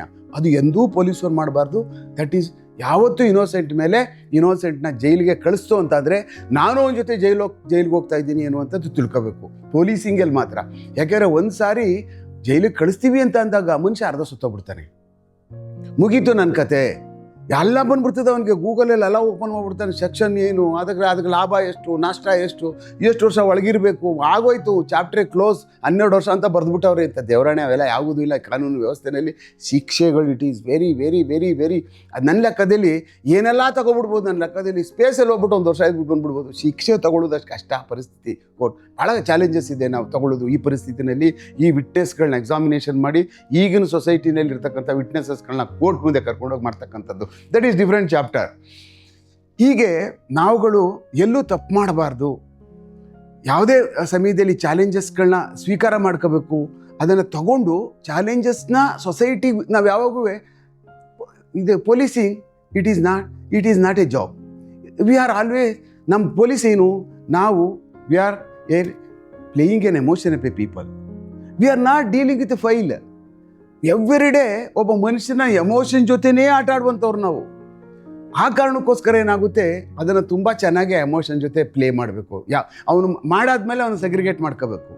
ಮಾಡಲಿಲ್ಲ ಅಂದಮೇಲೆ ಕರಿಯಾಗಿ ಕರೆದ, ನಮಗೆ ಮಾತಾಡಿಸ್ತಾ, ಎಸ್ ನನ್ನಲ್ಲಿ ಏನೂ ಇಲ್ಲ, ನಾನು ಇನ್ನೋಸೆಂಟ್ ಅಂತ ಕಳಿಸ್ತಾಪ್ಪ, ಅಂಥದ್ದೇನು ಸಮಸ್ಯೆ ಏನಿಲ್ಲ ಅಂದ್ಕೊಂಡು ಆ ಮನುಷ್ಯ ಈಸಿಯಾಗಿ ಹೋಗ್ಬೇಕು. ಒಳಗಡೆ ಬಂದ ತಕ್ಷಣವೇ ಎಲ್ಲೋ ಈ ಮನುಷ್ಯನ ಇದಕ್ಕೆ ಯಾವುದೋ ಒಂದು ಬರ್ನರ್ಗೆ ಹಾಕ್ಬಿಟ್ಟು ಒಳಗಡೆಗೆ ಹಾಕುವಂಥದ್ದಲ್ಲ. ಬರ್ನರ್ಗೆ ಯಾರಿಗೆ ಹಾಕಬೇಕು ಅಂತ ಅನ್ನುವಂಥದ್ದು ನಮ್ಗೆ ಗೊತ್ತಿರಬೇಕು. ಪೊಲೀಸ್ ಇಲಾಖೆಯಲ್ಲಿ ಬರ್ನರ್ ಅಂದರೆ ಅವನನ್ನು ಹಾಕ್ಬಿಡ್ತೀವಿ, ಸುಟ್ಟುಬಿಟ್ಟು ಬೂದಿ ಮಾಡಿಬಿಡ್ತೀವಿ ಅನ್ನೋ ಮಟ್ಟಕ್ಕೆ. ಯಾವಾಗ ಅಂದರೆ ನಾನು ಅಷ್ಟು ಟೆಕ್ನಿಕಲಿ ಸೌಂಡ್ ಇರಬೇಕು. ಇವನೇ ಮಾಡಿರೋದು 100ಕ್ಕೆ 100ರಷ್ಟು 99 ಇವನೇ ಮಾಡಿದ್ದಾನೆ ಅನ್ನುವಂಥ ಕನ್ಫರ್ಮೇಷನ್ ಇದ್ದಾಗ ಮಾತ್ರ ಅವ್ನು ಬರ್ನರ್ನ ಮಾಡಬೇಕು ನಾವು ಅವನಿಗೆ. ಇಲ್ಲ ಅಂದರೆ ತಾಕೊಬಂದು 4 ಜನದಲ್ಲಿ ಒಂದು 10 ಜನದಲ್ಲಿ ಇವನು ಯಾರೋ ಒಬ್ಬ ಮಾಡೋನು ಅಂದ್ಬಿಟ್ಟು ಎಲ್ಲರಿಗೂ ಬರ್ನರ್ಗೆ ಹಾಕ್ಬಿಡ್ತಾರಲ್ಲ, ಅದು ಪಾಪದ ಪೊಲೀಸ್ ಅಂತ ಕರಿತೀನಿ ನಾನು. ಅದು ಎಂದೂ ಮಾಡಬಾರ್ದು, ಆ ಥರ ಮಾಡೋಕ್ಕೆ ಹೋಗಲೂಬಾರ್ದು. ಅದು ಪತ್ತೆ ಕಾರ್ಯನೇ ಅಲ್ಲ.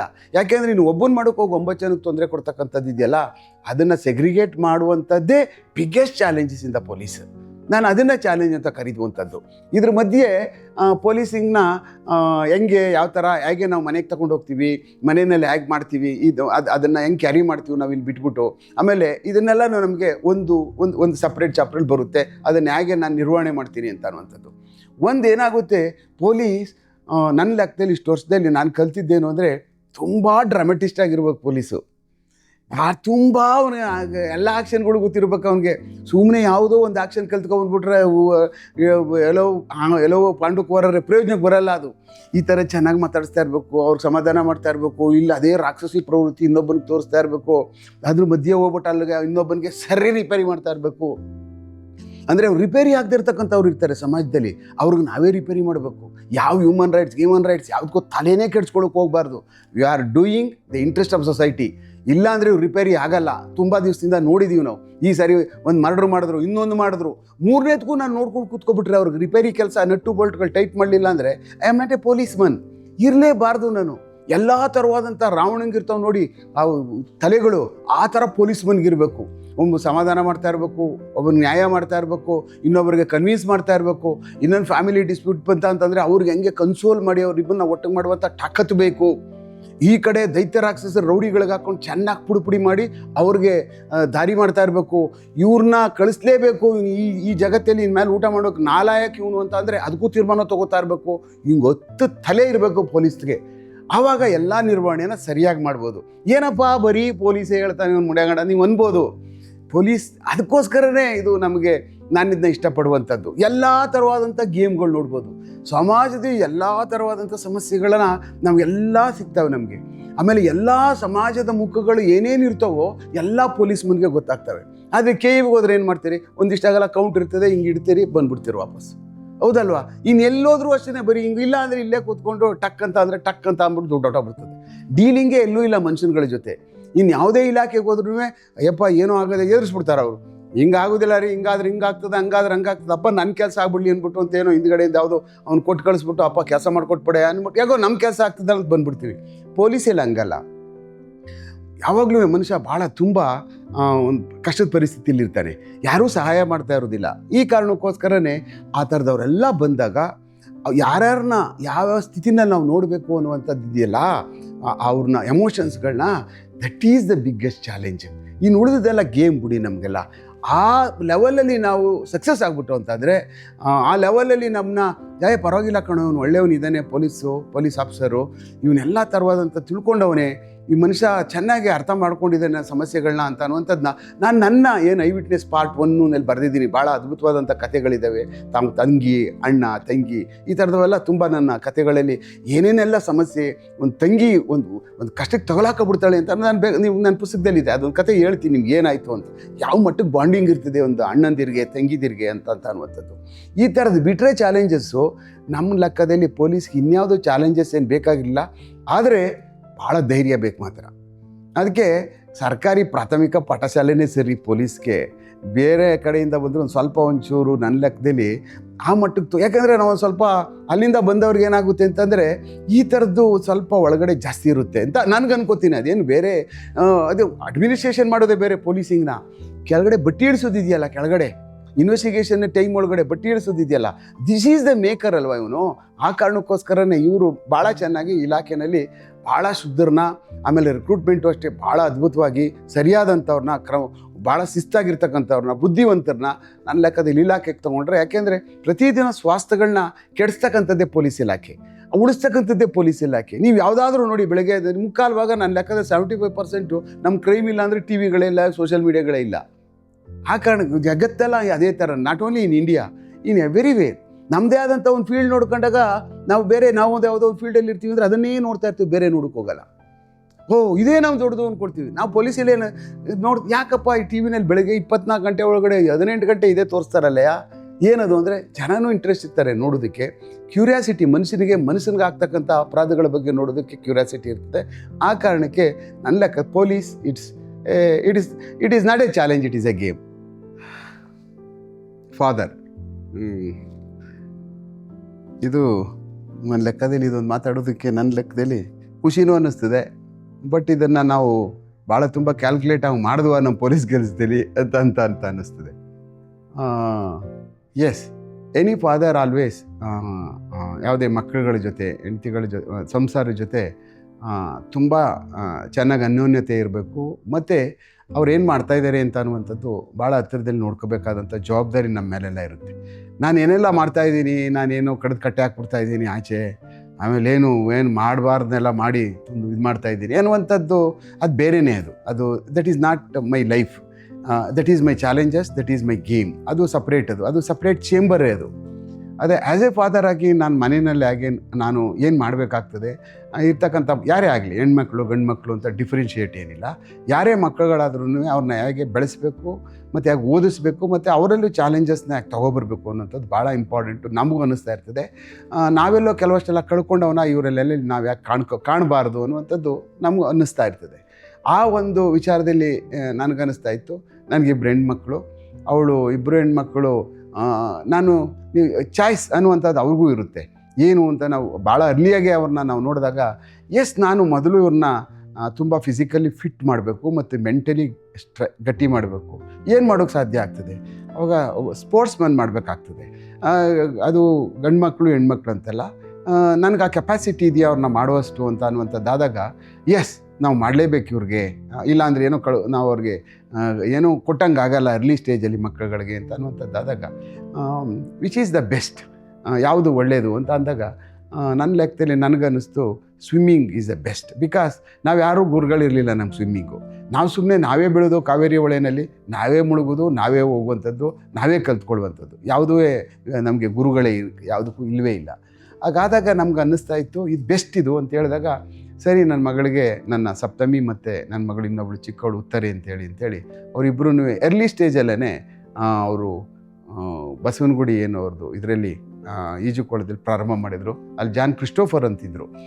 ಸರ್ ಇವನ್ನ ನಾನು ತುಂಬ ಟ್ರೈನ್ ಮಾಡ್ತೀನಿ ಸರ್, ನ್ಯಾಷನಲ್ ಲೆವೆಲ್ಗೆ, ಸ್ಟೇಟ್ ಲೆವೆಲ್ಗೆ ಅಂತ ಅಂದರು. ಅದೇ ಥರ ಟ್ರೈನು ಮಾಡಿದರು. ಅದೇ ರೀತಿ ನನ್ನ ಹೆಂಡ್ತಿನೂ ಸಹ ಅವ್ರ ಜೊತೆ ನಿರಂತರವಾಗಿ ಬೆಳಗ್ಗೆ 5 ಗಂಟೆಗೆ ಕರ್ಕೊಂಡು ಹೋಗುವಂಥದ್ದು, ಮತ್ತು ವಾಪಸ್ಸು ಮನೆಗೆ ಕರ್ಕೊಬರೋದು, ಮತ್ತು ಸ್ಕೂಲಿಗೆ ರೆಡಿ ಮಾಡಿ, ಮತ್ತು ಈ ಥರದ್ದೆಲ್ಲ ತುಂಬ ಒಂಥರ ಇಂಡಸ್ಟ್ರಿಯಲ್ ಟೈಪ್ ಆಗ್ಬಿಡ್ತು, ಇಂಡಸ್ಟ್ರೀಸ್ ಟೈಪ್ ಆಗ್ಬಿಡ್ತು. ರುಟೀನ್ ಶೆಡ್ಯೂಲು, ಆ ಗಾಡಿಗಳು ಬರೋ ರೆಡಿ ಮಾಡು, ಸ್ಕೂಲಿಗೆ ಕಳಿಸು, ಮತ್ತು ವಾಪಸ್ಸು ಇಮಿಡಿಯೇಟ್ ಸ್ಕೂಲಿಂದ ಬಂದ ತಕ್ಷಣ ಪಿಕಪ್ ಮಾಡು, ಮತ್ತು ಸ್ವಿಮ್ಮಿಂಗ್ ಕರ್ಕೋಗು, ಮತ್ತು ರಾತ್ರಿ 8:30 ವಾಪಸ್ಸು. ಹೀಗೆ ನಿರಂತರವಾಗಿ ಪ್ರಯತ್ನಗಳಿರಲೇಬೇಕು. ಅದು ಕಷ್ಟ ಅಂತ ಅಂದ್ಕೊಬಿಡುವಂಥದ್ದಲ್ಲ. ಬಿಕಾಸ್ ಒನ್ಸ್ ನಾವು ಅದನ್ನು ಯೋಚನೆ ಮಾಡಿದಾಗ ಯಾವ ಕಾರಣಕ್ಕೂ ನಾವು ಅದನ್ನು ಇದು ಕಷ್ಟ ಆಗ್ತದೆ ಅಂತ ಅನ್ನುವಂಥದ್ದು ಶಟ್ ಡೌನ್ ಮಾಡ್ಕೊಬಿಟ್ರೆ ತಪ್ಪಾಗ್ಬಿಡ್ತದೆ. ಹೀಗೆ ಅವಳು ತುಂಬ ಅರ್ಲಿ ಸ್ಟೇಜಲ್ಲೇ ದೊಡ್ಡವಳು ಸಪ್ತಮಿ, ಅವಳು ನ್ಯಾಷನಲ್ ಸ್ಟೇಟ್ ಲೆವೆಲಲ್ಲಿ 5 ಗೋಲ್ಡ್ ಮೆಡಲ್ ತೊಗೊಬಿಟ್ಲು ಮಂಗಳೂರಲ್ಲಿ ನಡೆದಂಥದ್ರಲ್ಲಿ. ಅದಾದಮೇಲೆ ನ್ಯಾಷನಲ್ ಸ್ಟಾರ್ಟ್ ಆಯಿತು ಅವಳದು. ಜೂನಿಯರ್ಸು ಮತ್ತು ಸಬ್ ಜೂನಿಯರ್ಸು ಮತ್ತು ಜೂನಿಯರ್ಸ್ ಅಂತ ಪ್ರಾರಂಭ ಆಗ್ತು. ಅದರಲ್ಲಿ ಅವಳಿಗೆ ನನ್ನ ಲೆಕ್ಕದಲ್ಲಿ ಅವಳಿಗೆ ಇಡೋಕ್ಕೆ ಜಾಗ ಇಲ್ಲ ಮೆಡಲ್ಗಳು ನನಗೆ ಮನೆಯಲ್ಲಿ. ಅದಕ್ಕೆ ಇಲ್ಲಿ ಬೇಡ, ಅಲ್ಲಿ ತೋಟದಲ್ಲಿ ಒಂದು ಮನೆ ಅಲ್ಲಿಗೆ ಹಾಕ್ಬಿಡೋಣ, ಸುಮ್ಮನೆ ಇಲ್ಲೆಲ್ಲ ಬರೀ ಗೋಡೆಲೆಲ್ಲ ಅದೇ ಆಗ್ತದೆ ಅಂತ ನಾನು ಇನ್ನೂ ಇಟ್ಟಿಲ್ಲ ಒಂದೂ. ಈ ಥರ ತುಂಬ ಚೆನ್ನಾಗೆ ಅದನ್ನ ಅವಳು ಮಾಡ್ಕೊಂಡು ಹೋದ್ಲು. ಅದ್ರ ಜೊತೆಯಲ್ಲೇ ಇನ್ನು ಅವಳು ತಂಗಿ ಇದ್ಲು, ಅವಳು ಅರ್ಲಿ ಸ್ಟೇಜಲ್ಲೇ ನ್ಯಾಷನಲ್ಸು ಮತ್ತು ಇಂಟರ್ನ್ಯಾಷನಲ್ಗಳು ಮಾಡೋಕ್ಕೆ ಶುರು ಮಾಡಿದ್ರು. ಅದೆಲ್ಲ ಯಾಕೆ ಕಾರಣ ಆಯ್ತಿತ್ತು ಅಂತ ಅಂದರೆ ತುಂಬ ಅದಕ್ಕೆ ಡಿವೋಟ್ ಮಾಡಬೇಕು. ತಾಯಿಯಾದಂಥವರೇ ಆಗಲಿ, ನಾವುಗಳೇ ಆಗಲಿ, ಅದಕ್ಕೇನೇನು ಬೇಕು ಅದು ಅದನ್ನು ಒದಗಿಸ್ಕೊಟ್ಟಿಲ್ಲ. ಆ್ಯಸ್ ಎ ಫಾದರ್ ಆಗಿ ನಾನು ಅದನ್ನ ಮಾನಿಟ್ರ್ ಮಾಡ್ತಾಯಿಲ್ಲ. ಮತ್ತು ಮಾನಿಟ್ರ್ ಮಾಡೋದು ಅಂತಂದರೆ ಗದಾಪ್ರಹಾರ ಮಾಡುವಂಥದ್ದಲ್ಲ, ಕೂತ್ಕೊಂಡು ಆರ್ಡ್ರ್ ಮಾಡುವಂಥದ್ದಲ್ಲ. ಅವು we cope up with their schedules ಅಂತ ಅನ್ನುವಂಥದ್ದು. ನಾನು ಇದೆಲ್ಲ ಪೊಲೀಸ್ ಮಾಡ್ತಾಯಿರ್ತೀನಿ, ಎಷ್ಟೋ ಗಂಟೆಗೆ ಹೋಗ್ತೀನಿ, ಅವ್ರು ಗೊತ್ತಿಲ್ಲದಂಗೆ ಎದ್ದೋಗ್ಬಿಟ್ಟಿರ್ತೀನಿ, ಅವ್ರು ಸಿಕ್ಕೋದೇ ಇಲ್ಲ, ಪುನಃ ಬರುವಷ್ಟೊತ್ತಿಗೆ ಅವ್ರು ಇರೋದೇ ಇಲ್ಲ. ಹೀಗೆ ನಮ್ಮ ಪೊಲೀಸಿಂಗಲ್ಲಿ ನಡೀತಾ ಇರ್ತದೆ. ಇದೆಲ್ಲ ನಡೆಯುವಂಥ ಸಮಯದಲ್ಲಿ ಏನಾಗ್ತಾಯಿತ್ತು, ಅವರೆಲ್ಲ ನ್ಯಾಷನಲ್ಸು ಮತ್ತು ಕಾಲೇಜುಗಳು ಬರುವಂಥದ್ದು ಹೀಗೆಲ್ಲ ಬೆಳ್ಕೊಂಡು ಅವರೆಲ್ಲ ಮತ್ತು PUCಗಳು ಮತ್ತು ಅವರೆಲ್ಲ ಇಬ್ಬರೂ ಬಾಳ್ವಿನ್ಸ್ ಎಲ್ಲ ಓದ್ಕೊಂಡು ಬಂದವರು. ಅದಾದಮೇಲೆ ಹಾಗೆ ನ್ಯಾಷನಲ್ಸು ಇಂಟರ್ನ್ಯಾಷನಲಲ್ಲೆಲ್ಲ ತುಂಬ ಅವರು ಪಳಗ್ದವ್ರು ಆಗ್ಬಿಟ್ರು. ಆಮೇಲೆ ಅವ್ರಿಗೆಲ್ಲ ಗೊತ್ತಾಯಿತು ಚಾಲೆಂಜಸ್ ಅಂದರೆ ಏನು, ಚಾಲೆಂಜ್ ಹೆಂಗಿರ್ತವೆ ಅಂತ. ಯಾವುದೇ ಸ್ಪೋರ್ಟ್ಸ್ಮನ್ ಸ್ಪಿರಿಟ್ ಅಂತ ಅನ್ನುವಂಥದ್ದು ಇಟ್ ಕ್ಯಾರೀಸ್ ಎವೆರಿವೇರ್. ಆ ಮನುಷ್ಯನಿಗೆ ಈಗೋ ಅನ್ನುವಂಥ ಸಪ್ರೇಟ್ ಬೆಳೆಸ್ಕೊಬಿಡ್ತಾರೆ. ಅವ್ರ ಹಾರ್ಟೆಲ್ಲೇ ಇದು ಬಿಡುತ್ತದು ಅವ್ರಿಗೆ. ಈ ರೌಡಿಗಳು ಹಿಂಗೆ ಇದು ಬಿಡ್ತಾರೋ ಸಾಯೋವರೆಗೂ ಅವ್ರು ಹಿಂಗೆ ಇರ್ತಾರೆ ರೌಡಿಗಳು. ಅವ್ರು ಯಾವತ್ತೂ ಹಿಂಗೆ ಆಗೋದೇ ಇಲ್ಲ. ಅವರು ರೌಡಿ ಅದೇ ಥರನೇ ಇದು ಸ್ಪೋರ್ಟ್ಸ್ಮನ್ ಸ್ಪಿರಿಟು ಹಾಗೇನೆ. ಯಾವತ್ತೂ ಅವರು ಎಂಥದ್ದಿದ್ರೂ ಅವ್ರದ್ದೇ ಆದಂಥ ಸಪ್ರೇಟ್ ಬಾಡಿ ಲೋಗೋನೇ ಬೆಳೆಸ್ಕೊಬಿಡ್ತಾರೆ. ಈಗೀಗ ಪರಿಸ್ಥಿತಿನಲ್ಲಿ ಇದ್ದಂಥದ್ರಲ್ಲಿ ಆಗ ನನಗೆ ಹಲವಾರು ತುಂಬ ಜನ ಈ ಡೈರೆಕ್ಟ್ರುಗಳು ಮತ್ತು ಇವರೆಲ್ಲ ಸಂಪರ್ಕಗಳಿತ್ತು ಈ ಫಿಲಮ್ ಇಂಡಸ್ಟ್ರಿನಲ್ಲಿ. ತೆಲುಗು, ತಮಿಳು ಮತ್ತು ಮಲಯಾಳಂ ಈ ಥರ ತುಂಬ ಜನ ನನ್ನನ್ನು ಸರ್ ಆ ಕೇಸ್ ಮಾಡಿದಾರಲ್ಲ ಹಾಗೆ, ಈ ಕೇಸ್ ಹೀಗೆ ಇದೆಯಲ್ಲ ಹಾಗೆ, ಅದನ್ನೆಲ್ಲ ತುಂಬ ಡಿಸ್ಕಷನ್ಗೆ ತುಂಬ ನನ್ನ ಮನೆಗೆ ಬರುವಂಥದ್ದಿತ್ತು. ಮತ್ತು ಬೇರೆ ಬೇರೆ ಕಡೆ ಮಾತಾಡುವಂಥದ್ದು ಇರ್ತಿತ್ತು. ಹಾಗೆಲ್ಲ ಇವರೆಲ್ಲ ನೋಡ್ತಾ ಇದ್ದಾಗ ನನಗೆ ನಮ್ಮ ದುನಿಯಾ ಸೂರಿ ಅವರು, ನನ್ನ ಮಗಳು ಹೀಗೆ ಅವಳಿದ್ದಾಳಲ್ಲ ಸಪ್ತಮಿ, ಅವಳಿಗೊಂದು ರೋಲ್ ಮಾಡಿಸೋಣ, ನೋಡೋಣ ಹೇಗೆ ಅವಳದು ಬರ್ತದೆ, ನಾನು ಟ್ರೈನಿಂಗ್ ಮಾಡ್ತೀನಿ ಅಂತ ಹೇಳಾದ್ಮೇಲೆ she picked up by this ನಮ್ಮ ದುನಿಯಾ ಸೂರಿ. ಅವರು ಪಿಕ್ ಮಾಡಿದರು. ಅದಾದಮೇಲೆ ಒಂದು ರೋಲ್ಗಳು ಕೊಟ್ಕೊಂಡು ಹೀಗೆ ಹಾಗೆ ಆಮೇಲೆ ನಾನು ಬೇರೆ ಏನಾರ ಮಾಡಮ್ಮ, ನೀನು MS ಮಾಡ್ಕೊಬಿಡು, ಅಟ್ಲೀಸ್ಟ್ ಇನ್ನೊಂದು ಮಾಸ್ಟರ್ ಡಿಗ್ರಿ ಇದ್ಬಿಡಲಿ, ಅದಾದಮೇಲೆ ದೆನ್ ವಿ ಗೋ ಫಾರ್ ಅನ್ನುವಂಥದ್ದು ನಾನು ಎಲ್ಲೆಲ್ಲೋ ಇತ್ತು. ಅವಾಗ ರೆಡಿ ಮಾಡಿದ್ವಿ ನಾವು ಕೊರೋನಾ ಟೈಮಲ್ಲಿ ಹೋಗೋದಕ್ಕೆ. ಅವಾಗ ಸ್ಟಾಪ್ ಆಗಿಬಿಡ್ತು. ಆ ಸಮಯದಲ್ಲಿ ಅದು ಯಾವಾಗ ನಿಲ್ತೋ ಅದಾದಮೇಲೆ ಈ ಫುಲ್ ಪ್ಲೇಡ್ಜ್ ಆಗಿಬಿಟ್ಲು. ಹೀಗೆ ಅವಳದು ಆಗಿ ನಡ್ಕೊಂಡು ಹೋಗ್ತಾಯಿದೆ. ಎರಡನೇವಳು ಅವಳಿಗೆ ಸೆಕೆಂಡ್ ಇಯರ್ ಆದ ತಕ್ಷಣವೇ ಅವಳಿಗೆ ಮೆಡಿಕಲ್ ಗೌರ್ಮೆಂಟ್ ಸೀಟ್ ಸಿಕ್ತು. She completed medical. ಅವಳು ಈ ಸಾರಿ MDಗೆ ಅವಳು ಎಕ್ಸಾಮಿನೇಷನ್ ಪ್ರಿಪೇರ್ ಆಗ್ತಾಯಿದ್ದಾಳೆ. ಇದ್ರ ಮಧ್ಯೆ ಏನಾಗ್ತಾಯಿತ್ತು ಅಂದರೆ, ನನ್ನ ಪೊಲೀಸ್ ಜಾಬ್ ಒಳಗಡೆ ನಾನು ಎಂದೂ ಪೊಲೀಸ್ನ ನನ್ನ ಮನೆಗೆ ನೀವು ಅನ್ಕೋಬೋದು, ನಾನು ಒಂದೇ ದಿವಸನೂ ನಾನು ಪೊಲೀಸ್ನ ಮನೇಲಿ ಮಾತಾಡೇ ಇಲ್ಲ. ನಾನು ಒಂದು ಸಿಂಗಲ್ ಡೇ ಪೊಲೀಸ್ ಮಾತಾಡುವಂಥದ್ದು, ಫೋನಲ್ಲಿ ಕೂತ್ಕೊಂಡು ಯಾರು ಬಂದರು, ಏನು ಅದೇನಾಯಿತು, ಪೊಲೀಸು ಇದ್ಯಾಕೆ ಮಾಡಲಿಲ್ಲ, ಇದೇಕೆ ಕೇಳಿ, ನಥಿಂಗ್ ಡೂಯಿಂಗ್. ಒಂದು ದಿವಸನೂ ನಾನು ಇರ್ತಕ್ಕಂಥ ಫೋನಲ್ಲಿ ಮಾತಾಡಲೂ ಇಲ್ಲ, ಮತ್ತು ಯಾರಿಗೂ ಏನೂ ಹೇಳಲಿಲ್ಲ. ಆಮೇಲೆ ನನ್ನ ಗದಾಪ್ರಹಾರದ ಒಂದು ಮಾಡ್ಯುಲೇಷನ್ಸ್ ಇರ್ತಾವಲ್ಲ, ಮಾತುಕತೆಗಳ ಮಾಡ್ಯುಲೇಷನ್ಸ್ ಪೊಲೀಸ್ದು, ಅದನ್ನು ಎಂದೂ ಬಳಸಿದವನು ಅಲ್ಲ. ಅದು ಏನೇ ಬಳಸಿದ್ರು ಮನೆಯಿಂದ ಆಚೆ ಹೋಗಿ ಮಾತಾಡಿರುವಂಥದ್ದೇ ನಾನು. ಒಂದು ಚೂರೂ ಒಂದು ದಿವಸನೂ ನಮ್ಮಪ್ಪ ಇಷ್ಟೊಂದು ಬೈತಾನ, ನಮ್ಮಪ್ಪ ಇಷ್ಟೊಂದು ಕೂಗಾಡ್ತಾನ, ಆಮೇಲೆ ನಮ್ಮಪ್ಪಂಗೆ ಇಷ್ಟೊಂದು ವಯಸ್ಸೆಲ್ಲ ಇದೆಯಾ, ಹೀಗೆಲ್ಲ ಎದುರಿಸ್ತಾನ ಅನ್ನುವಂಥದ್ದು ನನ್ನ ಮಕ್ಳಿಗೂ ನನ್ನ ಹೆಂಡ್ತಿಗೂ ಗೊತ್ತೇ ಇಲ್ಲ. ಆ ಥರ ಒಂದು ಸಪ್ರೇಟ್ ಚೇಂಬರ್ ಇಟ್ಕೊಂಡಿದ್ದೆ ನಾನು. ಯಾರೇ ಅಫಿಷಿಯಲ್ಗಳು ಫೋನ್ ಬಂದರೂ ನಾನು ಆಚೆ ಬಂದೇ ಮಾತಾಡ್ತಿದ್ದವನು, ಆಚೆನೇ ಕಾನ್ವರ್ಸೇಷನ್ ಮಾಡ್ತಿದ್ದವನು, ಆಚೆನೇ ಏನು ಮಾಡಬೇಕು ಅಂತ ಸಹ ಹೇಳ್ತಿದ್ದವನು. ಹೀಗೆ ನನ್ನ ಲೆಕ್ಕದಲ್ಲಿ ಅವ್ರಿಗೇನೂ ಗೊತ್ತಿರಲಿಲ್ಲ. ಯಾಕೆ ಅಂತಂದರೆ ನಾನು ಮಾಡುವಂಥ ಕೆಲಸ ನಾವು ರಿಸೀವ್ ಮಾಡ್ತಾ ಇರ್ತಕ್ಕಂಥದ್ದು ಮತ್ತು ನಾವುಗಳು ಏನೇನೆಲ್ಲ ಮಾತಾಡುವಂಥದ್ದನ್ನ ಮಾತಿನಿಂದನೇ ಅವ್ರು ಗ್ರಹಿಸ್ಕೊಬಿಡ್ತಾರೆ.